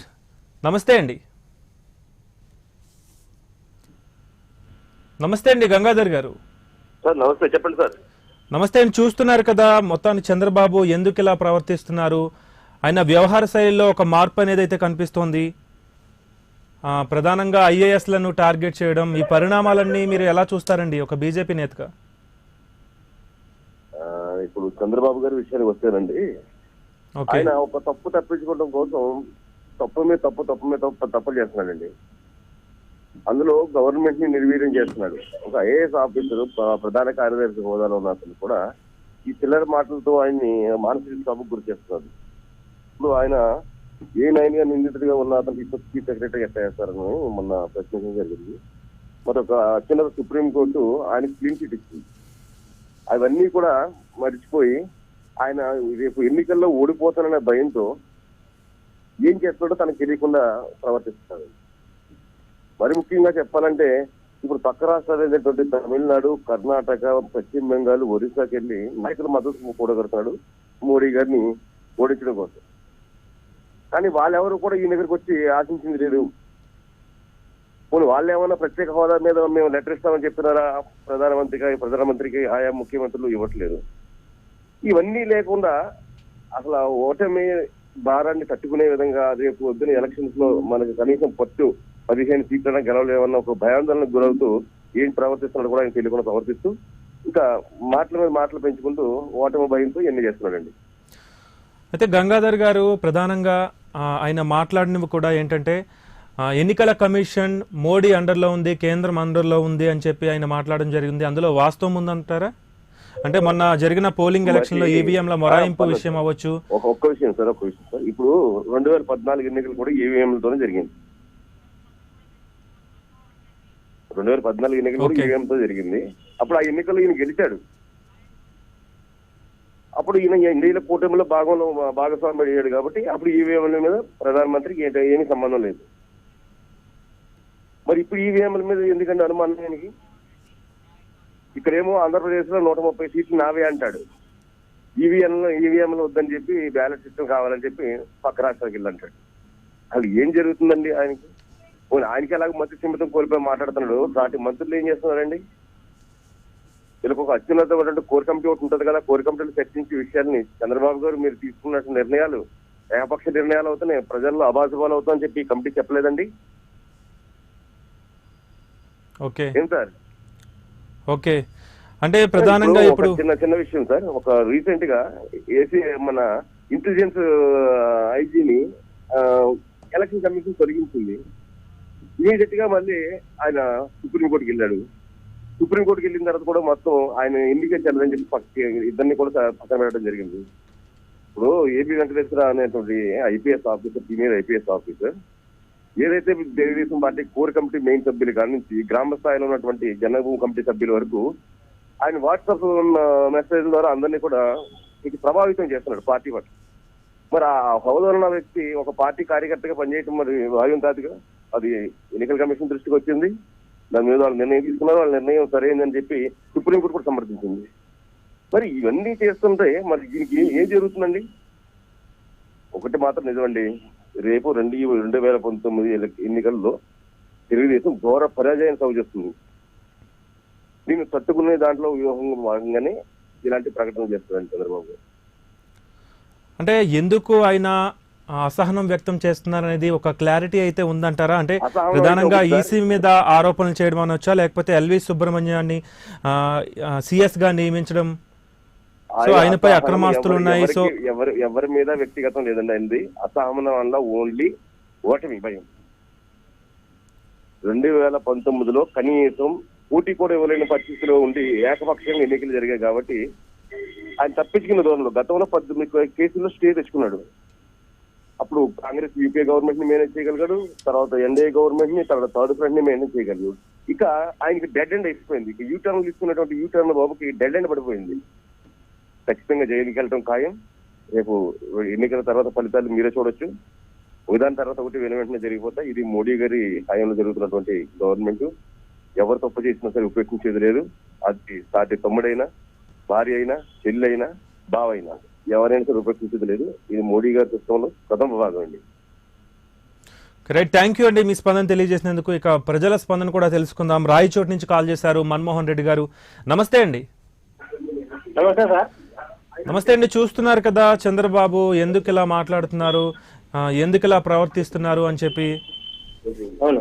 ప్రధానంగా ఐఏఎస్లను టార్గెట్ చేయడం, తర్వాత ఈసీ అధికారులని. సో ఎందుకు అనుకుంటున్నారు మీరు? ఆయన అసహనం ఎందుకు పెరిగిందంటే ఓటమి ఆయన ముంగిట ఉందండి. ఆయన తలుపు తెరిస్తే 23వ తేదీ వచ్చేది, బ్యాలెట్ బాక్సులు ఓపెన్ అవుతాయి, ఆయన తలుపు 9 గంటలకు తలుపు తెరిస్తే ఆయన ఓడిపోతున్నాడు అనేది తెలిసిపోయింది. ఆ ఫ్రస్ట్రేషన్ లో ఆయన ఏం మాట్లాడుతున్నాడో ఏమో తెలియదు. ఆయన ప్రతిసారి 3 IPS అధికారులను ఎందుకు మార్చారు, నాకు తెలియకుండా ఎందుకు మార్చారు, అది ఏమి ఎంత అంటున్నాడు. అది ఆయనకు మతిస్థిమితం అనేది రాను కోల్పోతున్నది. మతిస్థిమితము ఆయన కోల్పోతున్నాడు రాను. కారణం ఏమంటే 3 IPS మారిస్తే ఏమైతుందండి? ఏమన్నా ఇప్పుడున్న IPS ఆయన ఇప్పుడు వచ్చిన మాది కడప జిల్లాలో ఏమన్నా ఇప్పుడు వచ్చిన SP గారు ఏమన్నా మాకేం ఫేవర్ గా ఇక్కడ ఏం చేయలేదే. ఆయన ప్రజాస్వామ్యాన్ని నిలబెట్టాడు. జమ్మలమడుగు లాంటి ప్రాంతంలో స్వచ్ఛందంగా ఓట్లు వేయించినాడు ఆయన ఏ ఒక్క పార్టీకి అనుకూలంగా చేయలే. జమ్మలమడుగులో 65 ఏళ్ళు ఆయన నిన్న ఒక స్లోగన్ ఇచ్చినాడు. మీలాంటి టీవీ వాళ్ళు పోయి అడిగితే దేనికి ఓటు వేసినారు అని అంటే ఒక పెద్ద ఆయన చెప్పినాడు, 65 ఏళ్ల వయసులో ఫస్ట్ టైం అంటాడు ఓటు వేయడం మా ఊర్లో. అలాంటి వ్యక్తి ఆయన ఇచ్చిన స్లోగన్ ఏం తెలుసా, ఒకటి న్యాయానికి ఒకటి ధర్మానికి అని వేశాను అంటాడు. అంటే 65 ఏళ్ల వ్యవస్థలో అలాంటి వ్యక్తి ఈ రోజు బయటకు వచ్చినాడు. అదే మునుపటి SP గనక ఉండింటే ఆయన ఓటు వేసేవాడు కాదాడా. ఎందుకంటే ఆయన వచ్చే చంద్రబాబు సొత్తు, ప్రతి ఒక్కరూ ఆయన అట్లే అనుకుంటున్నాడు. ఆయన ఎవరైతే ఏ విధంగా అయితే నా మనుషులను పెట్టాడు ఎలక్షన్ జరిపించాలనుకున్నారో, ఆయన దురదృష్టమో ఇంకొకటో తెలియదు కానీ మొత్తానికి ఆయన అయితే బయటకు వాళ్ళని పంపించినాక ఇప్పుడుండే SP నిష్పక్షపాతంగా ప్రజాస్వామ్యాన్ని ఖచ్చితంగా 100% బాగా నిలబెట్టాడు. అలాంటి వ్యక్తుల పైన ఈయన లేనిపోని ఆరోపణలు చేస్తాడు. అంటే అర్థం ఏమంటే ఈయన ఓడిపోయినాడు. ఈయన ఎలక్షన్ల కంటే 4 రోజులు ముందే ఓడిపోయినాను అనేది కూడా ఆయనకు తెలుసు. కానీ క్యాడర్ను అంతో ఇంతో అప్రమత్తం చేసుకునేదానికి ఆయన లేని మాటలు ఉన్నాయి. లేనివి గంటకో మాట, రోజుకో మాట, పూటకో మాట ఇష్టం వచ్చినట్టు చేసి వాళ్ళ వైసీపీ వాళ్ళకో ఇంకొకరికో కాదు, వాళ్ళ క్యాడర్నే ఆయన ఇబ్బంది పెట్టాడు. ఆయన ఏమి ఓడిపోయినాడు. రానున్న రోజుల్లో ఏదైనా తప్పులు చేసినాడు ఆయన భయంకరమైంది. ఆ తప్పులను పట్టుకొని జైల్లో వేస్తారో ఏమో అనేది ఆయన మనసుకు తట్టింది. అందుకు లేనిపోని నిందలు అన్ని వ్యవస్థలను వాడుకున్నాడు ఆయన. వాడుకోలేని వ్యవస్థ ఏది లేదు. అన్ని వ్యవస్థలు వాడుతూ ఏకైక వ్యవస్థ ఎన్నికల కమిషన్ ఉన్నది, దాన్ని కూడా వాడుకున్నాడు. ఇప్పుడు ఎట్లా బురద చల్లడము, సిబిఐ నొద్దన్నారు, ఇన్కమ్ ట్యాక్స్ వాళ్ళని నొద్దన్నాడు, ఇంకొకరిని నొద్దన్నాడు, IT గ్రీన్ వాళ్ళు ఏదో చేస్తే వాళ్ళని అశోక్ పెట్టి ఏదో వరండాలోనే అన్న వాళ్ళ ఇంట్లోనే కూర్చోబెట్టి చేసుకుంటున్నాడు. అన్ని చేస్తున్నాడు ఆయన. దాంట్లో ఏమి ఇదేం కాదు. వ్యవస్థను నాశనం చేసింది, లాస్ట్ వ్యవస్థ నాశనం చేసింది ఈయనే ఇప్పుడు ఆయన. ఇందుకు కారణం ఏమంటే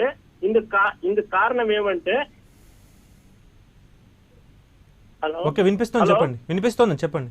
ఆయన చేసిన ఇలాంటి వల్ల ఆయన ఏకైక మార్గం ఒకటే ఉంది, దేశం విడిచిపెట్టి పోవాలా, లేకపోతే రాష్ట్రం విడిచిపెట్టి పారిపోవాలా. కానీ కొన్ని వ్యవస్థల్లో కొంతమంది అది ఒక్కటి చేయలేకపోతున్నాడు. 23వ తేదీ లోపల, అది వచ్చే నెల 23వ తేదీ లోపల అది కూడా జరగచ్చేమో.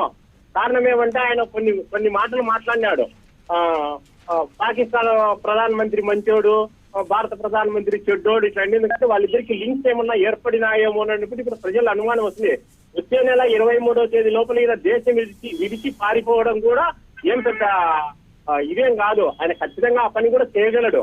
ఆయన వ్యవస్థలను నాశనం చేసిన ముఖ్యమంత్రిగా ఎవరు అంటే చంద్రబాబు నాయుడే ఉంటాడు. ఎవరున్నారు ప్రపంచంలో? మన భారతదేశంలో ఎవరు లేరు వ్యవస్థలు నాశనం చేసి ఆ వ్యవస్థలపైన పోరాటం అంటాడు. అది ఆయన చేసేది.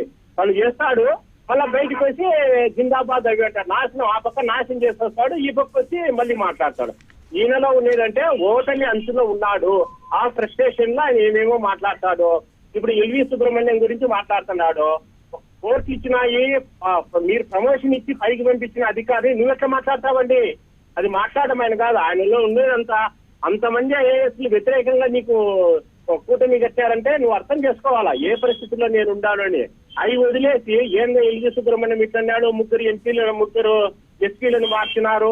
SPలను మార్చేదానికి నువ్వెవరంటే ఎన్నికల కమిషన్ అనేది హైకోర్టుకు, సుప్రీంకోర్టుకు ఓన్లీ వాటి జ్యుడిషియల్ వాటిపైన మాత్రమే హక్కు ఉంటుంది. కానీ ఈ మన ఎన్నికల కమిషనర్ కు వచ్చేసి అన్ని మొత్తం జ్యుడిషియల్ వ్యవస్థ సహా A to Z కింద లోకల్ బాడీలో పంచాయతీ రాజ్ కాడ నుంచి సుప్రీంకోర్టు వరకు కూడా ఎన్నికల కమిషన్ కు హక్కులు ఉంటాయి దాంట్లో ఎంటర్ అయ్యేదానికే. ఈయన అది మర్చిపోయినాడు. ఈయన అది మర్చిపోయి ఫ్రస్ట్రేషన్ లో మర్చిపోవడం ఏంలే, ఫ్రస్ట్రేషన్ ఆయనకు రావడంలే. ఆయన నేను చెప్పిందే, నేను మాట్లాడిందే, నేను వాగిందే, నా మాట వినాలా, ఇంకెవరు అనేది అవసరంలే. అలా ఉంది ఈయన ప్రజాస్వామ్యంలో. ఎందుకులేండి 23వ తేదీ వరకు ఓపిక పెడతాము, అంటే ఒక నెల 5 రోజులు ఉంది. ఆ తర్వాత ఆయన ఎటు కూడా ఉండడు. ఆ ఫ్రస్ట్రేషన్ లో ఆయన పాపం పట్టలు దించుకొని బయటికి రాకపోతే మేము హ్యాపీ. ఆయన ఇంకా మాట్లాడతాడు, ఇంకా దారుణంగా మాట్లాడతాడు. ఆ వ్యవస్థ నుంచి బయటపడేదానికి ఆయన ఏమేమో నటిస్తాడో, ఎన్నెన్ని నటిస్తాడో ఏమో తెలియదు. ఏమైతుందండి, అధికారం 14 ఏళ్ళు ఉపయోగించుకున్నావు, హ్యాపీ. ప్రజల తీర్పు ఆయనకు అనుకూలంగా ఉంటే కనుక బ్రహ్మాండంగా ఉండొచ్చు. అనుకూలంగా లేనప్పుడు అవును ప్రజలు తీర్పు ఇచ్చినారు, ఎట్లంటే అట్లా ఒక డిగ్నిఫైడ్ మాట మాట్లాడి లోపలికి పోతాడు అనుకుంటే ఆయన ఇంకా కిలుకుతానే ఉన్నాడు. కెలికి లాస్ట్ కి ఆ బురద ఆయన తవ్వుకున్న గుంతలు ఆయనే పడుతున్నాడు. ఆయన ఎవరు తొయ్యడంలా, ఎవరు బురద అంటించడంలా, ఆయన మాత్రమే దాంట్లో పడిపోతాడు, సమాప్తం అయిపోతుంది. థ్యాంక్ యూ అండి మీ స్పందన తెలియజేసినందుకు. మరో కాలర్ ఉన్నారు, హైదరాబాద్ నుంచి కాల్ చేశారు, డాక్టర్ భాస్కర్ చౌదరి గారు, సీనియర్ సైంటిస్ట్. నమస్తే అండి. నమస్తే అండి భాస్కర్ గారు, చూస్తున్నారు కదా, సో మీరు ఏమంటారు, మీ స్పందన ఏంటి దీని మీద? యాక్చువల్లీ ఏంటంటే తెలుగుదేశం అనేది ఒక అంటే దౌర్జన్యంగా తీసుకొచ్చి ఎస్టాబ్లిష్ చేసింది అని అందరూ అంటున్నారు. ఇది లక్ష్మీ ఎన్టీఆర్ ఫిలిం లో కూడా దీన్ని కరెక్ట్ గా చూపెట్టారు. సో దౌర్జన్యం అనేది ఇంట్లో చేసుకోవచ్చు, లేకపోతే ఇంకో దగ్గర చేసుకోవచ్చు, బట్ నాట్ ఐఏఎస్ ఆఫీసర్స్ మీద. ఓకే, ఐఏఎస్ ఆఫీసర్స్ అందరూ కూడా they are elected by the committee. They have responsibility towards the development of the society and to the commitment of the upliftment of human sector అన్నమాట. So IAS officer అనేది చాలా clear గా, చాలా important గా role play చేస్తూ మన డెమోక్రసీని ముందర తీసుకెళ్తున్నారు. సో ముందర తీసుకెళ్లేటప్పుడు డెమోక్రసీలో బోల్డ్ అన్ని విషయాలు పబ్లిక్ కి, తర్వాత అటు గవర్నమెంట్ కి ఒక మీడియేటర్ గా, ఒక వారధిగా ఉండి వాళ్ళని పాసిఫై చేస్తూ, వీళ్ళని పాసిఫై చేస్తూ వీళ్ళు మధ్యలో నలిగిపోతుంటారు. ఇలాంటి క్రమేణ పద్ధతి ప్రకారంగా ఒక ఐఏఎస్ ఆఫీసర్ తన విధి విధానాలకి కట్టుబడి ఉంటూ ఉన్నప్పుడు పొలిటికల్ గా వీళ్ళు చాలా క్షోభను అనుభవిస్తుంటారండి. వీళ్ళు వచ్చి వీళ్ళని ట్రాన్స్ఫర్ చేసేయడం, వాళ్ళు వచ్చి వీళ్ళని ట్రాన్స్ఫర్ చేసేయడం. కానీ ఆ ట్రాన్స్ఫర్ చేయడం అనేది ఎంత మటుకు న్యాయము అని ఆలోచిస్తే ఎప్పుడు కూడా ఒక ఫ్రీ హ్యాండ్ అనేది ఒక ఐఏఎస్ ఆఫీసర్కి ఇస్తే కానీ ఒక కంట్రీ అనేది ఫ్రీగా, హ్యాపీగా ముందరకు వెళ్ళదు. డెవలప్మెంట్ అంతా కూడా ఐఏఎస్ లాబీ మీదనే ఉంటుందండి. వీళ్ళు 58 years చైర్ లో ఉంటారు, వీళ్ళు వచ్చి 5 years ఉంటారు. 5 years ఉన్నదానికి ఒక సొసైటీని పాడు చేయడానికి వీళ్ళకి అధికారం లేదండి. ఓకే, సో ఎప్పుడైనా సరే ఒక ఐఏఎస్ ఆఫీసర్ ట్రైన్డ్ పర్సన్ ని మనం తీసుకొచ్చి ఎన్నుకుని మనం పెట్టినప్పుడు, ఇప్పుడు చంద్రబాబు నాయుడు గారు ఉన్నారు, చంద్రబాబు నాయుడు గారు ఒక ఐఏఎస్ ఆఫీసర్ ని ట్రాన్స్ఫర్ చేశారు, లేకపోతే జగన్ గారు ఉన్నారు ఒక ఐఏఎస్ ఆఫీసర్ ని ట్రాన్స్ఫర్ చేశారు అని వీళ్ళు చెప్తున్నారు. కాబట్టి దీని ప్రకారంగా చూసుకున్న పద్ధతి ప్రకారంగా ఒక ఐఏఎస్ ఆఫీసర్ లిమిటేషన్స్ ఏమున్నాయి అని కూడా ఆలోచించుకోవాలండి. ఒక ఐఏఎస్ ఆఫీసర్ ని మధ్యలో పెట్టి నలిపేస్తే వచ్చింది ఏమీ లేదు. ఇంకొక ఐఏఎస్ ఆఫీసర్ దాన్ని భర్తీ చేసినప్పుడు he has to do that particular, అంటే మిగతా ఉన్న ఏదైతే కాలంలో తనకి ఇబ్బందులు కలిగి వెళ్ళిపోయిన కాలాన్ని భర్తీ చేయడానికి ముందరకు వస్తున్నప్పుడు again he has to start from the scratch. Okay, అంటే భాస్కర్ గారు, అందరికీ ఆదర్శంగా నిలవలసిన సీఎం ఇలా విచక్షణ కోల్పోయి మాట్లాడడం, అంటే ఇలా ఐఏఎస్లపై విరుచుకుపడడం ఎందుకని చెప్పి ప్రజల నుంచి కూడా ప్రశ్నలు అయితే వినిపిస్తున్నాయి. మీరేమంటారు? అంటే కేవలం ఓటమి భయంతోనే చంద్రబాబు ఇలాంటి వ్యవహార శైలి చూపిస్తున్నారంటారా? ఓటమి భయం ఒకటి పర్ఫెక్ట్ గా అక్కడ క్లియర్ కట్ గా తెలుస్తూ ఉంది, ఓటమి భయం ఉంటుంది అని. సో ఏదైతే మనం ఇప్పుడు అనుకుంటున్న పద్ధతి ప్రకారంగా ఈయన ముందరకు వచ్చి నేనే ఫస్ట్ సీఎం అయిపోతానని చెప్పుకోవడము, లేకపోతే ఇంకోళ్ళు వచ్చి ఇంకోళ్ళు సీఎం అయిపోతారని చెప్పుకోవడం, ఇవన్నీ కూడా జ్యూరిడిక్షన్ ప్రకారంగా రాంగ్. ఇదంతా let the voting take place అని చెప్పి మనం అనుకున్నప్పుడు, ఇన్ని రోజులు ఉన్నప్పుడు లెట్ ద పద్ధతి ప్రకారంగా అవన్నీ కూడా ముందుకు వెళ్తే సమయానుస్ఫూరంగా మీరు తీసుకొచ్చి దాన్ని అనౌన్స్ చేయండి. ముందరే చేసుకోవాల్సిన అవసరం ఉంది, మీకు భయం ఎందుకు? సో దాని ప్రకారంగా ఇప్పుడు జగన్ గారు ఉన్నారు, జగన్ గారు ఎంతో విచక్షణతో కూల్ గా ఉండి తనేమి అట్లా నేను సీఎం అయిపోతున్నాను ఎక్కడ చెప్పలేదు. ఈయన ముందరే వచ్చి ముందరే చెప్పేసుకుని ముందరే చూసుకుని అవన్నీ చేయాల్సిన అవసరం లేదు. ఇవన్నీ ఏంటంటే ఒక భయానికి సంకేతాలు అన్నమాట. అంటే భాస్కర్ గారు మీరు అన్నారు కదా లక్ష్మీస్ ఎన్టీఆర్ మూవీ అంటే లక్ష్మీస్ ఎన్టీఆర్ మూవీ ఎఫెక్ట్ అనేది ఈ ఎలక్షన్స్ మీద పడుతుందంటారా? కొంత మేరకు ప్రభావం చూపిస్తుందంటారా? మటుకు పడుతుందండి, చాలా మటుకు పడుతుంది. ఎందుకంటే దాంట్లో రామ్ గోపాల్ వర్మ గారు చేసిన కాంట్రిబ్యూషన్ ఏంటంటే ఎన్టీ రామారావు గారి దగ్గర నుంచి చంద్రబాబు నాయుడు గారు ఎలా లాగేసుకున్నారో, చంద్రబాబు నాయుడు గారు ఎలా ఏం చేసి ముందరికి తీసుకెళ్లారో ఇవన్నీ కూడా ప్రజలు చూస్తూనే ఉన్నారు, ప్రజలు గమనిస్తూనే ఉన్నారు. దీని ప్రకారంగా ఎన్టీ రామారావు గారికి చేసిన అన్యాయం ప్రజలకు కూడా చేస్తారని చెప్పి ప్రజలు కూడా తెలుసుకున్నారు. తెలుసుకున్నందుకు జగన్ కు ఓటేశారు. రైట్, థ్యాంక్ యూ అండి మీ స్పందన తెలియజేసినందుకు. పూణే నుంచి కాల్ చేశారు సంకల్ప్ గారు. నమస్తే అండి. నమస్తే అండి సంకల్ప్ గారు. నమస్తే సార్, వాయిస్ వస్తుందా? వస్తుందండి. చూస్తున్నారు కదా చంద్రబాబు ఎందుకు ఐఏఎస్ లను టార్గెట్ చేసుకుని ఇలాంటి వ్యాఖ్యలు సంధిస్తున్నారు? సార్ దీంట్లో ఒక 4-5 కారణాలు ఉన్నాయి. నెంబర్ 1 వచ్చి డాటా చౌర్యం. ఓకే, నెంబర్ 1 డాటా చౌర్యం. డాటా చౌర్యంలో కంపల్సరీ తన కొడుకు అరెస్ట్ అవుతాడు అని ఆయన కన్ఫర్మ్ అయిపోయింది. అదొక భయము. రెండవది, ఆయన అనుకున్నట్లు రిజల్ట్ డబ్బులు ఇస్తే ఓట్లు వేస్తారు అనుకున్నారు. అన్ని సెక్షన్స్ ఏవైతే ఆయన అనౌన్స్మెంట్ చేశారో, పసుపు కుంకుమ ఇవన్నీ అంటే ఎలక్షన్స్ ముందు కూడా, అంటే ఒక 3-4 రోజుల ముందు కూడా చెప్పండి సార్, చెప్పండి. ఎలక్షన్స్ ముందు కూడా పలు పథకాల పేరుతో లేడీస్ అకౌంట్స్ లో డబ్బులు వేయడం జరిగింది కదా. సో ఇవన్నీ కలిసి వస్తాయంటారా, కలిసి రావంటారా? కలిసి రావు. నేను అదే చెప్తున్నాను సార్. ఆయన వేసుకున్న ఇన్వెస్టిగేషన్ లో వచ్చిన రిపోర్ట్ ప్రకారము ఆయనకు వచ్చేది 35 to 40 సీట్సే. ఓకే, దానితో ఆయనకు మెంటలీ షాక్ అయిపోయాడు. ఎందుకంటే ఆయన వేసుకున్న ప్లాన్ ప్రకారము ఆయన రాజు కావాల్సింది, ఇప్పుడు రాజు కాదు కదా, కనీసం సైనికుడు కూడా కాలేదు. అది ఆయన పరిస్థితి. ఓకే, రెండోది డాటా చౌర్యం. డాటా చౌర్యంలో ఆయన పరిస్థితి ఇప్పుడు ఎలా ఉందంటే తన కొడుకు ఎక్కడ అరెస్ట్ అవుతాడు, ఎందుకంటే తన కొడుకే మెయిన్ ఇది సేవామిత్రకి మెయిన్, అదొక భయం. మూడోది, మోదీ గాన మళ్ళా గవర్నమెంట్ లోకి వస్తే ఈసారి మాత్రం ఇతని చేస్తున్న అవకతవకల గురించి కంపల్సరీ సిబిఐ ఇన్వెస్టిగేషన్ అవు తీరుతుంది. ఇవన్నీ అతనుకున్న ఇంటెలిజెన్స్ వర్గాల వల్ల ఇతనికి అన్ని ఒక క్లారిటీ వచ్చింది, నా లైఫ్ ఇంక ఇదే అని. అందువల్ల ప్రజలకు తన తప్పిదాన్ని కప్పిపుచ్చుకునే దానికోసము ప్రజలను కన్ఫ్యూజ్ చేస్తున్నాడు. మెయిన్ ప్రాబ్లం ఇదే. తాను చేసిన అవకతవకలు, తాను చేసిన అన్ని తప్పుడు పనులు కప్పిపుచ్చుకునేదానికి ప్రజల్లో కన్ఫ్యూజ్ చేస్తున్నాడు. ఒక భయానక వాతావరణాన్ని సృష్టిస్తే మోడీకి మెజార్టీ తగ్గుతుంది. మోడీకి మెజార్టీ తగ్గితే ఏం చేయలేడు. ఆయన ప్రాబ్లం వల్ల ఇదే, ఇంకా వేరే ఏం లేదు. అంటే ఒకటండి, ప్రధానంగా ఎందుకు చంద్రబాబుకి ఈ పరిస్థితి వచ్చిందంటారు? ఈ 4-5 సంవత్సరాల పాలనే, ప్రజా వ్యతిరేక పాలనే ఎందుకు నిదర్శనం అనుకోవచ్చా? ఒక ప్రజా వ్యతిరేక పాలనే కాదండి, ప్రతి విషయము తను మాట్లాడుతున్న తీరు, ప్రతిదీ తనకి సపోర్టివ్ గా ఉంటే ఒక మాట, తనకు సపోర్టింగ్ గా లేకపోతే ఒక మాట. ఇవన్నీ ప్రజలందరూ గమనిస్తారండి. ఎందుకు ప్రజలు అంత తిక్కలోళ్ళే కాదు. ముందు కాలంలో ఎట్లంటే వెర్రి వాళ్ళు ఎక్కువ ఉన్నారు, పాతకాలం మనుషులు. వాళ్ళకి తెలిసింది 2 గుర్తులే, ఒకటి సైకిల్ గుర్తు, ఒకటి హస్తం గుర్తు. ఇప్పుడు అలా కాదు. ప్రజలకు టెక్నాలజీ ఉంది, అన్ని రకాల నాలెడ్జ్ ఉంది, ప్రతి ఇంట్లో చదువుకున్న పిల్లలు ఉన్నారు, ప్రతి ఒక్కటి అర్థం అవుతుంది, డిస్కషన్ ఉంది. కాబట్టి ఆయనకు అర్థమైంది, ఆయన సీన్ అర్థమైపోయింది. ఇదే లాస్ట్ అండ్ ఫైనల్ ఎలక్షన్ ఆయన. థ్యాంక్ యూ అండి మీ స్పందన తెలియజేసినందుకు. ఇక మరో కాలర్ ఉన్నారు, సంతోష్ విశాఖ నుంచి కాల్ చేశారు. నమస్తే అండి. నమస్తే సార్. నమస్తే అండి. చూస్తున్నారు కదా చంద్రబాబు ప్రవర్తన, ఈసీ మీద ఆరోపణలు చేయడం, ఇప్పుడు ఐఏఎస్ అధికారులను సైతం టార్గెట్ చేయడం, ఇవన్నీ ఎందుకు చేస్తున్నారు అనుకుంటున్నారండి మీరు? అవును సార్, చంద్రబాబు నాయుడు గారు ఇప్పుడు కన్ఫ్యూజ్ స్టేట్ లో ఉన్నారు సార్. ఓకే, అంటే ప్రస్తుత పాలన అంతా గాడి తప్పింది సార్. ఓకే, ఫస్ట్ చూస్తే రాజమండ్రి ఇంత పెద్ద రాష్ట్రం ఉండి, ఇంత పెద్ద పోలీస్ వ్యవస్థ ఉండి కూడా రాజమండ్రిలో గోదావరి పుష్కరాలు అయ్యాయి సార్.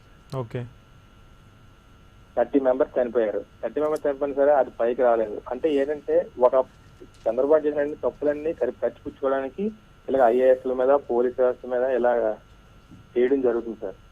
ఓకే, అంటే ఆయనకి మన జనాల్ని డైవర్ట్ చేయడానికి ఇది ఒక ప్రక్రియ అన్నట్టు నేను అనుకుంటున్నాను సార్, మేము యూత్ అంతా కూడా. ఓకే, అంటే ఆయనకి గతంలో చాలా రాజకీయ అనుభవం ఉంది కదండి. రాజకీయ అనుభవం ఉన్నప్పటికీ కూడా ఆయన ఎందుకు ఈ విధంగా ప్రవర్తిస్తున్నారు అనుకోవచ్చు? అవును సార్, రాజకీయం అంటే కేవలం ఓటమి భయమే కారణం అంటారా? సేవ చేసే స్థితిలో పెడితే బాగుంది కానీ అంతగా రాజకీయంగా ఉపయోగించుకుంటారు. ఫస్ట్ 2014లో గెలిచినప్పటి నుంచి కూడా ఆయన రాజకీయంగానే వెళ్ళాడు తప్ప ప్రజలకు సేవ అనేది లేదు సార్. ఈ పథకాలు కూడా 2019 ఎలక్షన్ ముందే పెట్టాడు తప్ప అంతకు ముందు ఏం చేయలేదు సార్. ఒక 6 నెలల ముందు నుంచే స్టార్ట్ చేయడం చేశారు తప్ప అంతకు ముందు ఏం చేయలేకపోయారు సార్ 4 సంవత్సరాలు కూడా. ఓకే, అంటే ఈ పరిస్థితికి కారణం ఎందుకంటారండి? ఈ పరిస్థితి కారణం కన్ఫ్యూజ్ చేయడం సార్, జనాలను కన్ఫ్యూజ్ చేసి ఆయన చేసిన తప్పులు బయటకు రాకుండా అంటే ఒకటి ఎందుకు ఆయన చేస్తున్నారో ఆయనకైనా ఒక క్లారిటీ ఉందనుకుంటున్నారా మీరు? నో సార్, అసలు క్లారిటీ లేదు సార్. ఐఏఎస్లు పెట్టడం సార్ మొత్తం ఒక రాష్ట్ర పాలన అంతా వాళ్ళ చేతిలో నడుస్తుంది.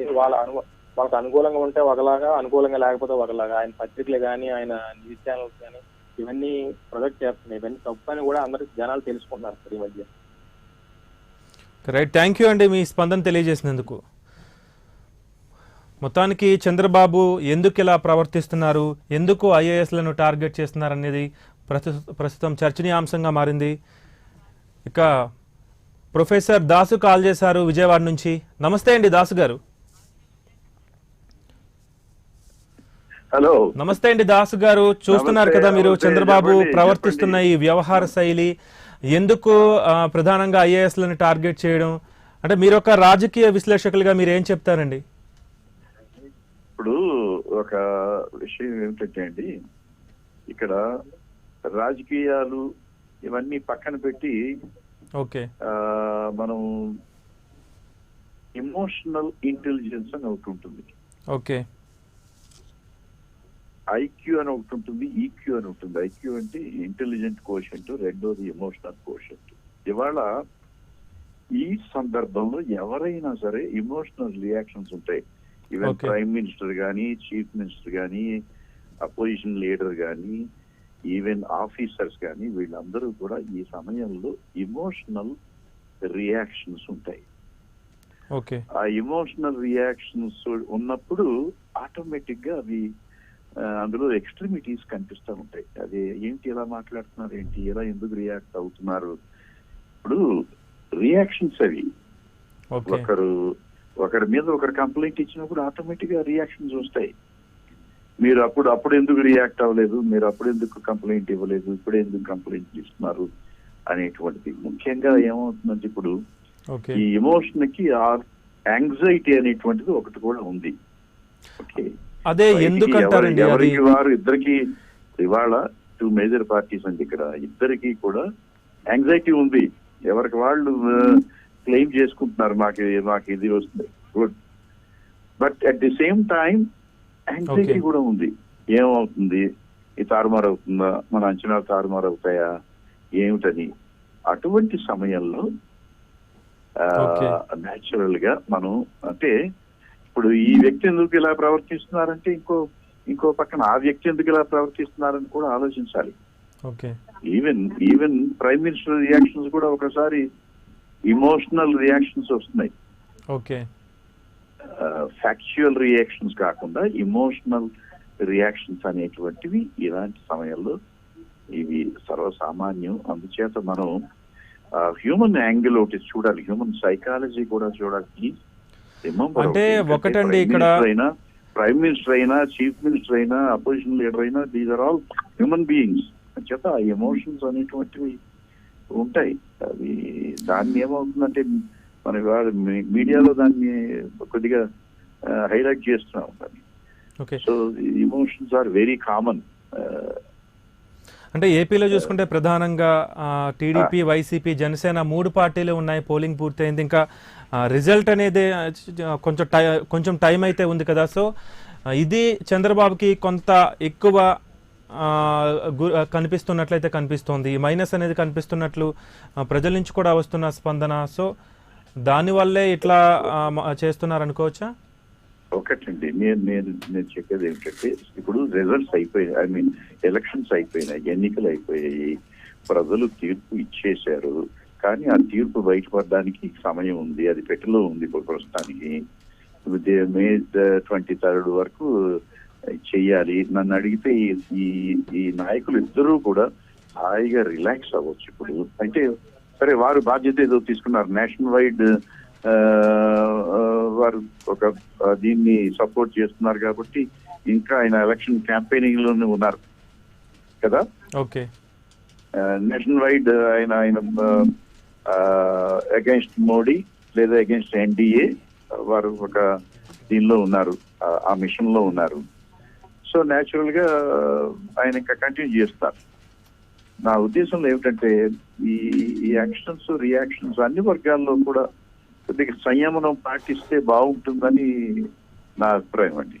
ఒకటండి, ఇక్కడ ఒక్క డౌట్ అనేది ఉంది. ఇక వైఎస్ఆర్ నుంచి చూసుకుంటే జగన్ ఉన్నారు, జనసేన నుంచి చూస్తే పవన్ కళ్యాణ్ ఉన్నారు. అంటే వీళ్ళిద్దరితో కంపేర్ చేస్తే చంద్రబాబు మీద కొన్ని రియాక్షన్స్ అయితే ఎక్కువ కనిపిస్తున్నాయనే టాక్ ఉంది. సో దాన్ని మనం ఎలా చూడొచ్చు అంటారు?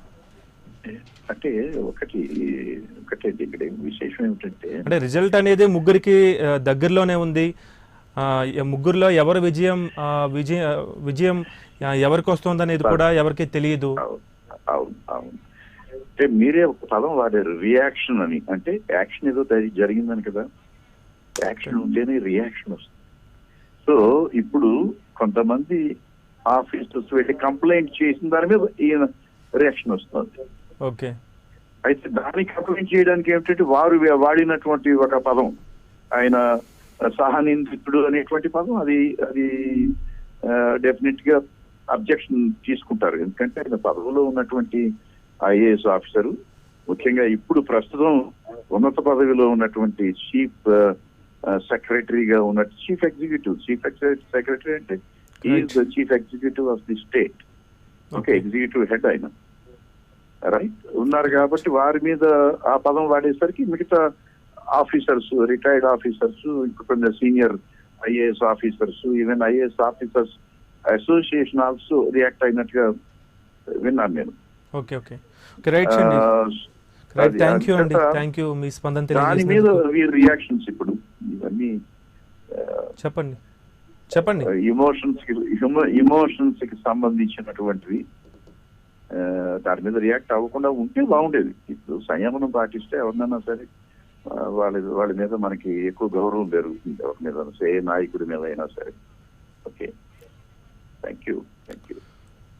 రైట్, థ్యాంక్ యూ అండి, థ్యాంక్ యూ మీ స్పందన తెలియజేసినందుకు. ఇక మరో కాలర్ ఉన్నారు, శర్మ గారు కాకినాడ నుంచి కాల్ చేశారు. నమస్తే అండి. నమస్తే సార్. నమస్తే అండి, ఏమనుకుంటున్నారు మీరు? చూస్తున్నారు కదా, అబ్జర్వ్ చేస్తున్నారు కదా. నేను చంద్రబాబు నాయుడు లాస్ట్ 1.5 years నుంచి అబ్జర్వ్ చేస్తున్నాను అండి.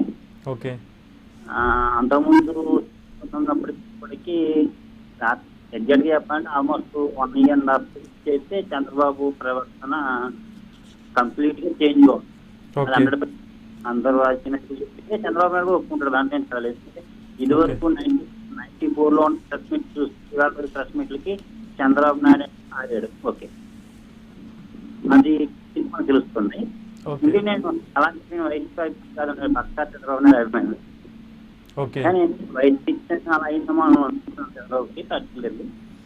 కానీ నా అభిప్రాయం అయితే దీని గురించి కాకుండా ఎలక్షన్ పోలింగ్ మీద కొంచెం అన్ని ఫోకస్ చేస్తే బాగుంటుంది అభిప్రాయం. నేను వచ్చి దానికోసం లైవ్లోకి వచ్చాను, లైవ్లో. ఓకే, అలా ఎలక్షన్ ట్యాంపరింగ్ గురించి చాలా మంది మాట్లాడుతున్నారు కదా. ఓకే, ఆఖరికి ప్రతి ఛానల్లో కూడా ఒక్కొక్క పార్టీ నమ్ముతున్నాయి వాళ్ళ రోజు వాస్తవం. ఓకే, అటువంటి పరిస్థితుల్లో ఎలక్షన్ కమిషన్ ఏం చేస్తుందంటే ఏది మనం 5 o'clock ఓపెన్ చేసి ఒక 2 hours చెక్ చేసి 50 votes రాసి చేయమని చెప్పింది. అంతే కదా. రైట్, థ్యాంక్ యూ అండి మీ స్పందన తెలియజేసినందుకు. మధు కాల్ చేశారు విశాఖ నుంచి. నమస్తే అండి మధు గారు. నమస్తే అండి. చూస్తున్నారు కదా చంద్రబాబు వ్యవహార శైలి ఎందుకు ఇలా చేంజ్ అయింది, ఎందుకు ఐఏఎస్లను టార్గెట్ చేశారు అనేది మన టాపిక్ అండి. మీరేమంటారు సార్? ఇప్పుడు ఒక మాట చెప్పాలంటే ఆయన 9 సంవత్సరాలు పరిపాలన చేశారు. 10 సంవత్సరాలు ప్రతిపక్షంగా ఉండి మంచి అనుభవస్తులైన చంద్రబాబు నాయుడు గారు నేను చాలా గ్రేట్ అనుకున్నా. ఓకే, మరి ఇప్పుడు ప్రజల్లాడి తెలిసిన వ్యక్తిగా ఉన్నారనుకున్నాను తప్ప ఈరోజు ఆ ఏదైతే ప్రజల్లాడి తెలిసిన చంద్రబాబు నాయుడు గారు ఆయనకి స్పష్టంగా తెలుస్తుంది. నేను 2014 ఇచ్చిన హామీలు సో పేదలు గాని మధ్యతరగతి వాళ్ళకి గాని ఎవరికి అందలేదు అనే విషయం సార్ సీఎం గారు తెలిసిపోయింది.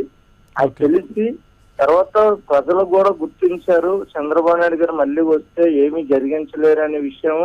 ఆయన్ని అక్కడ ఒకసారి ఛాన్స్ ఇవ్వాలి జగన్ గారికి అనే ఉద్దేశం అనేది ప్రజల్లో ప్రతి ఒక్కరిలో స్పందన రావటం వల్ల తర్వాత పోలింగ్ అయ్యేటప్పుడు కూడా చాలా ఎక్కువ మంది జనాలండి, యూత్ కూడా, యూత్ మరి ముసలి వాళ్ళు ఇండివిజువల్ గా వచ్చిన పరిస్థితుల్లో మరి పోలింగ్ దగ్గరికి మేము చూస్తున్నాం.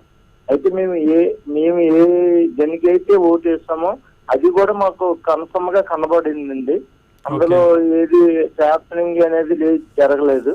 కానీ చంద్రబాబు నాయుడు గారు కూడా ఓటేసి వచ్చిన తర్వాత కూడా మీడియాకి చూపెట్టారు, నేను ఓటేసాను, నేను వేసిన ఓటు సరైనదే అనేదే కదండి. బయటకు వచ్చి మీడియాలో చూపెట్టారంటే నేను వేసింది కరెక్ట్ అనే కదండి సార్. ఆ విధంగా సార్ అన్ని ఈ రోజున మరి ఎందుకంటే ఓడిపోతామనే ఒక ఓటమి భయం పట్టుకొని ప్రజలని లేకపోతే ఉంటున్న గందరగోళం, రాష్ట్రంలో ఉంటున్న ప్రతి పరిస్థితుల్లో గందరగోళం చేయటానికి తప్ప ఇది ఆయనకు ఉపయోగకరమైనది కాదు, అవమానించబడిన విషయాలు. ఇంకా అంటే ఆయన ఆల్రెడీగా ఈ ఎలక్షన్ ద్వారాగే సార్ బయటకు వెళ్తున్నానని ఆయన తెలుసు. మళ్ళీ ఇంకా గందరగోళం చేస్తే ఇంకా తాను ఇంకా 40 సంవత్సరాల అనుభవం ఉన్నదని చెప్పుకొని ఆయనే తాను కింద పరుచుకొని ఆయన మళ్ళీ బయటికి వెళ్ళవలసిన అవసరత వస్తుంది మనిషి నానాటికి అనుమానం వస్తుంది సార్. అది కరెక్ట్. థ్యాంక్ యూ అండి మీ స్పందన తెలియజేసినందుకు. వేణుగోపాల్ కాల్ చేశారు. నమస్తే అండి. సార్ నేను వేణుగోపాల్. నమస్తే అండి. చూస్తున్నారు కదా చంద్రబాబు ప్రవర్తనలో ఒక మార్పు అయితే కనిపిస్తుంది. ఐఏఎస్లను టార్గెట్ చేయడం, ఈవీఎంల మీద ఆరోపణలు చేయడం. అంటే గతంలో చూసుకుంటే 2014లో ప్రజలే అధికారం ఇచ్చారు, ఇప్పుడు ఎందుకు వ్యతిరేకత ఏర్పడుతోంది అంటారండి? అతను అసహనానికి ఆవేశానికి అర్థం ఉందండి. ఎందుకంటే ఈ ఓట్ల ఎలక్షన్ లో ఎట్టి పరిస్థితిలో గెలుపు అతనికి లేదని అర్థమైంది. రెండో విషయం ఏమిటంటే ఆయన మొత్తం బూతులు ట్యాంపరింగ్ అయ్యేవి, లేట్ అయింది, ఈసీ కొంచెం తప్పుడు చేసింది ఆయనకి అంటున్నారు. అదేం కూడాను కాదండి. ఈ ఒక్కరు స్వతహాగా వచ్చి టైం లేట్ అయినా, ఎంత ఆలస్యమైనా ప్రజా వ్యతిరేకతతో అంటే ప్రభుత్వ వ్యతిరేకతతో అతను ఉన్నారు. ఆయనకి ఏ సమయంలోటైనా ఓటేద్దాం, ఆయనకి బుద్ధి చెప్దాం అనే పద్ధతిలో ఉండడమే ఓటింగ్ లేట్కి కారణం. రెండో విషయం ఏంటంటే జగన్ కు అనుభవం లేదు అంటారు. ఆయన ప్రజల్లోటే ఉంటున్నారు 9 సంవత్సరాలుగా, ప్రతిపక్షంలో 5 సంవత్సరాలుగా ఉంటున్నారు. ఆయనకి లేని అనుభవం వాళ్ళ అబ్బాయికి ఎక్కడి నుండి వచ్చిందండి, లోకేష్ గారికి. ఆయన 3 శాఖలకు మంత్రిగా చేశారు, కనీసం ప్రత్యక్ష ఎన్నికల్లో కూడా పాల్గొలేదు. ఆయనకు అనుభవం ఉంది అంటే సీఎం కొడుకు అయితే అనుభవం ఆటోమేటిక్ వచ్చేస్తుంది, ప్రతిపక్ష నాయకుడికి అయితే రాదు. అనుభవం యువతరం కావాలంటారు, యువతరం ముందుకు వచ్చినట్టయితే అనుభవం లేదంటారు. ఎక్కడి నుండి వస్తుందండి? రైట్. థ్యాంక్ యూ అండి మీ స్పందన తెలియజేసినందుకు. లావణ్య కొఠారి కాల్ చేశారు జనసేన వీర మహిళ విభాగం నుంచి. నమస్తే అండి. నమస్తే. చూస్తున్నారు కదండి చంద్రబాబు ఎందుకు ఇలా ప్రవర్తిస్తున్నారు, ప్రధానంగా అంటే ఎలక్షన్ పోలింగ్ దగ్గర నుంచి కూడా ఆయన ప్రవర్తనలో ఒక మార్పు అనేది కనిపిస్తోంది. పర్టికులర్గా ఐఏఎస్లను టార్గెట్ చేయడం అనేది కూడా చర్చనీయాంశమైంది. సో ఏమంటారు ఈ పరిణామాలన్నీ? అది చంద్రబాబు నాయుడు గారికి ముందుగా ఓటమి భయం పట్టుకుందండి. దానివల్ల ఆయన ప్రవర్తన ఈ విధంగా ఉంది. ఆయన ఒక పార్టీ ఒక అధినేతగా ఉండి ఇన్ని సంవత్సరాల రాజకీయ అనుభవం ఉంది నాకు, నేను ఎక్స్పీరియన్స్, నేను 40 years ఇండస్ట్రీ అని చెప్పుకునే చంద్రబాబు నాయుడు గారు ఐఏఎస్ ఆఫీసర్ల మీద వాళ్ళ మీద ఇలాంటి అపవాదాలు చేయటం ఎంతవరకు సమంజసం అండి? ఐఏఎస్ ఆఫీసర్ అన్నవాడు అతనుకున్న రూల్ ప్రకారం అతనుకున్న కన్జంప్షన్ లో తన డ్యూటీ వాళ్ళు నిర్వర్తిస్తారు. ఆ మాత్రం కూడా తెలియకుండా వీళ్ళు అంటే ఇప్పుడు దీన్ని బట్టి మనకేమర్థం అవుతుందంటే వాళ్ళు అనుకుంటే ఏదైనా చేయగలరా, ఎవరిగా మారగలరా అంటే ఆయన ఎక్స్పీరియన్స్ ఇలా చేసింది ఇంతకు ముందు గతంలో ఆయన అలా చేపించుకున్నారా? ఇప్పుడు అలా జరుగుతుంది అంటే అలా చేయబట్టే కదా, లూప్ హోల్ ఉండబట్టే కదా వీళ్ళు చేసే ఛాన్సెస్ ఉన్నాయని ఆయన మళ్ళీ బహిరంగంగా మనకు తెలియజేస్తున్నారా అనేది మనం ఆలోచించుకోవాలండి. అంటే కేవలం ఓటమి భయంతోనే ఇలాంటి ప్రవర్తన దిగుతున్నారంటారా? ఏమంటారు అసలు? ఆబ్వియస్లీ అండి ఓటమి భయం ఉండబట్టే కదా. లేదు అంటే ఇప్పుడు పవన్ కళ్యాణ్ గారు, జనసేన అధినేత పవన్ కళ్యాణ్ గారు ఉన్నారండి, ఆయన ఎంత కూల్ గా ఉన్నారండి. మనం తెల్లారు లెగిస్తే టీవీలో ఈవీఎంల గురించి వీటి గురించి ఇబ్బంది పడేది ఒక ప్రతిపక్ష నాయకుడు, నెక్స్ట్ మన చంద్రబాబు నాయుడు గారు. వీళ్ళిద్దరే పోటీలో ఉన్న పవన్ కళ్యాణ్ గారు ఎందుకు అంత నిశ్శబ్దంగా ఉన్నారండి? ఆయనకి భయం లేదు, గెలిచినా ఓడినా ఏదైనా ప్రజాసేవ కోసం వచ్చాను నేను, నాకు అధికారం మాత్రమే ముఖ్యం కాదు, అదికి వెళ్తాను అంటున్నారు. ఆయనలాగా వీళ్ళిద్దరు ఎందుకు బిహేవ్ చేయలేకపోతున్నారు అంటే వీళ్ళకి ఓటమి భయం ఉంది. అటు జగన్ గారు ఎక్కడ ప్రలోభ పెట్టి ఐఏఎస్ ఆఫీసర్లను ఇలా చేసి ఎక్కడ గెలుస్తాడో అని భయపడుతున్నారు కాబట్టి చంద్రబాబు నాయుడు గారు కానీ జగన్మోహన్ రెడ్డి గారు కానీ ఈ విధంగా ఒకరి మీద ఒకరు ఆరోపణలు చేసుకుంటున్నారండి. థ్యాంక్ యూ అండి మీ స్పందన తెలియజేసినందుకు. రవీంద్ర కాల్ చేశారు హైదరాబాద్ నుంచి. నమస్తే అండి. నమస్తే అండి. నమస్తే అండి, చూస్తున్నారు కదా మీ స్పందన ఏంటి? అవునండి, మేము హైదరాబాద్ లో ఉంటాం, మాది తాటికొండ కాన్స్టిట్యున్సీ అండి. ఓకే. మొన్న మేము చూసామండి ఎలక్షన్లు, మా దగ్గర అయితే ప్రశాంతంగానే జరిగినాయండి, ఎక్కడ ఏం హడావిడి ఏమీ లేదు. ఓకే. ఇంకోటి ఏంటంటే బాబు గారు చెబుతున్నారు మొత్తం ఈవీఎంస్ మనకి 90,000 ఉంటే 30% పనిచేయట్లేదు అన్నారు. ఓకే. అంటే ఆ విధంగా చూసుకున్నా 27,000 ఈవీఎంస్ పనిచేయలేదు అన్నట్లు ఆయన. కానీ ఈసీ మనకు చెప్పిందేమో 34, అంటే కొన్ని లక్షల్లో 300 మాత్రమే మొరాయించాయని చెప్పారు. అది కామన్ టెక్నికల్ అండి, అది ఆయన మరి ఐటీ ఆయన అంత స్థాపించిన మరి ఆయనకి ఎందుకు తెలియదో అర్థం కావట్లేదు. అంటే ఓటేసిన కొన్ని నిమిషాల వ్యవధిలోనే చంద్రబాబు ప్రధానంగా ఈవీఎంలను టార్గెట్ చేసి ఈసీ మీద ఆరోపణలు చేయడం జరిగింది. సో అప్పుడే అంటే ఒక కొన్ని నిమిషాల గంటల వ్యవధిలోనే ఈ మార్పు అంతా కనిపించింది. అప్పటి నుంచి కూడా ఇప్పటివరకు కొనసాగుతూనే ఉంది. సో ఆ విధంగా జరిగినా కూడా ఒక సరే అన్యాయం జరిగింది, ఈవీఎంస్ పనిచేయలేదు అనుకున్నా కూడా మొత్తం ఓటింగ్ 80% అయింది కదండి, ఎప్పుడు అవ్వంది కూడా. ఆయనకి ఎందుకు భయం? ఓకే. ఆయనకి ఎందుకు భయం? అంతా జరిగినా కూడా ఆయన ఇంకా భయపడతా ఉండి ఒకటండి ఆయనకి అర్థమైపోయింది ఇక్కడ రాదు అని క్లియర్ గా. మా దగ్గర మళ్ళీ పక్కన సత్యనపల్లిలో కోడెల గారు ఆయన ఏదో ఎలక్షన్ పోలింగ్ బూత్ లోకి వచ్చి ఆయన కూర్చోవాల్సిన అవసరం ఏముంది? అందుకే ఆడవాళ్ళందరూ పాపం ఆయనకి మంచి సన్మానం చేసి పంపించారు. అది కూడా కరెక్ట్ కాదు కదా, ప్రజాస్వామ్యం అన్ని చెప్పే ఆయన చెప్పేవన్నీ ఏమో శ్రీరంగ నీతులు ఇంకెందుకు ఆ మాట మాట్లాడటం, అలా ఉంటుంది చంద్రబాబు నాయుడు గారి పరిస్థితి. ఓకే. అంటే ఓటింగ్ పర్సంటేజ్ పెరిగింది కదండి, అంటే వ్యతిరేక పాలన వల్లే ఓటింగ్ పర్సంటేజ్ పెరిగింది అనుకోవచ్చా? అవునండి, 100% అండి. ఆయన ఇప్పుడు సత్తెనపల్లి చూసుకుంటేనండి వాళ్ళ కొడుకు చేస్తున్నది అరాచకాలండి. మరీ ఇంతవరకు సినిమాల్లో మనం ట్రాఫిక్ కానిస్టేబుల్స్ అరటికాయ బల్ల దగ్గర తీసుకుంటారు 50-100 రూపాయలు, అంతకంటే దారుణంగా తయారయ్యాడు ఆయన. ఓకే. అంత వ్యతిరేకత ఉంది ఆయన మీద, అది అందరూ జనాలు మరి చూపించారు. రైట్, థ్యాంక్ యూ అండి. ఇంకా మరో కాలర్ ఉన్నారు, సత్యనారాయణ గారు కాల్ చేశారు. నమస్తే అండి. ఇప్పుడు ఫ్రస్ట్రేషన్ లో ఉన్నారండి చంద్రబాబు నాయుడు గారు. ఓకే. ఎందుకంటే ఆయన ఎక్స్పీరియన్స్డ్, ఓకే, అన్ని తెలిసినట్టు ఏమీ తెలియదు. ఓకే. ఏమండి ఇప్పుడు ఆయన స్వయం కృపాపరాధం ఇప్పుడు ఓడిపోవడానికి కారణం. ఓకే. ఇప్పుడు దాంతోనే గ్రామ కమిటీలన్నీ అయ్యని ఆ పార్టీని న్యాయం చేసుకుని ఈవేళ ఓటింగ్ శాతం పెరిగింది, యూఎంఏ పనిచేయలేదు. యూఎంఏ ఎందుకు పనిచేయదండి? ఎంత 0.3% పనిచేయలేదు ఎక్కడ వచ్చిన టోటల్ గా. అంటే ఈ పరిస్థితికి కారణం ఏంటంటారండి? అంటే ఈ 4-5 ఏళ్ళు పరిపాలన చూసే ప్రజలు కొంచెం వ్యతిరేకత చూపిస్తున్నారు అనుకోవచ్చా? వాగ్దానాలు చేసేది బాగుంది, అంతా రాజకీయం చేసేయండి ప్రతి మాటకి ముందు వెనక జగన్. ఎందుకు తన ప్రాణం కరెక్ట్ చేయండి, ఈవేళ తందే ఏది మెజార్టీ. ఓకే. కానీ ఏది ఎక్కడో పాలన మానేసి ఆడదో ఈడదో వీడి కోడికొచ్చాడేమో ఈడేడు వీడికి వచ్చేస్తాం వీడికి వచ్చేస్తాం అని చెప్పి పైగా ఇప్పుడు వ్యవసాయం అయిన కొత్తగా ఇంకోటి ఏంటంటే ఫోన్లు వస్తున్నాయండి, మీరు ఎవరికి వేసారు ఓటని ఎవరికైనా చెప్తారండి. మా దగ్గర 2-3 అన్నారు, మా ఫోన్లు వస్తున్నాయండి ఏదో ఐవీఆర్ అని అంటున్నారు, అది మేము తెలుగుదేశానికి వేస్తే వైఎస్ఆర్ అంటున్నాం, వైఎస్ఆర్కి వేస్తే తెలుగుదేశం అంటాం. ఏం చెప్తామండి మీ మద్దతు ఏం చెప్తాం. థ్యాంక్ యూ అండి మీ స్పందన తెలియజేసినందుకు. మొత్తానికి చంద్రబాబు ఎందుకు ఇలా ప్రవర్తిస్తున్నారు, ప్రధానంగా ఐఏఎస్లను ఎందుకు టార్గెట్ చేస్తున్నారు, ఈసీపై ఆరోపణలు అవ్వచ్చు, ఇవన్నీ కూడా ఓటమి భయంతోనే చంద్రబాబు ఇలాంటి ఆరోపణలు చేస్తున్నారని చెప్పి చాలామంది కాలర్స్ మనతో షేర్ చేసుకోవడం జరిగింది. ఇది వాళ్ళ special drive. Keep watching prime 9 news. నిజం ఇదే మా ఇజం.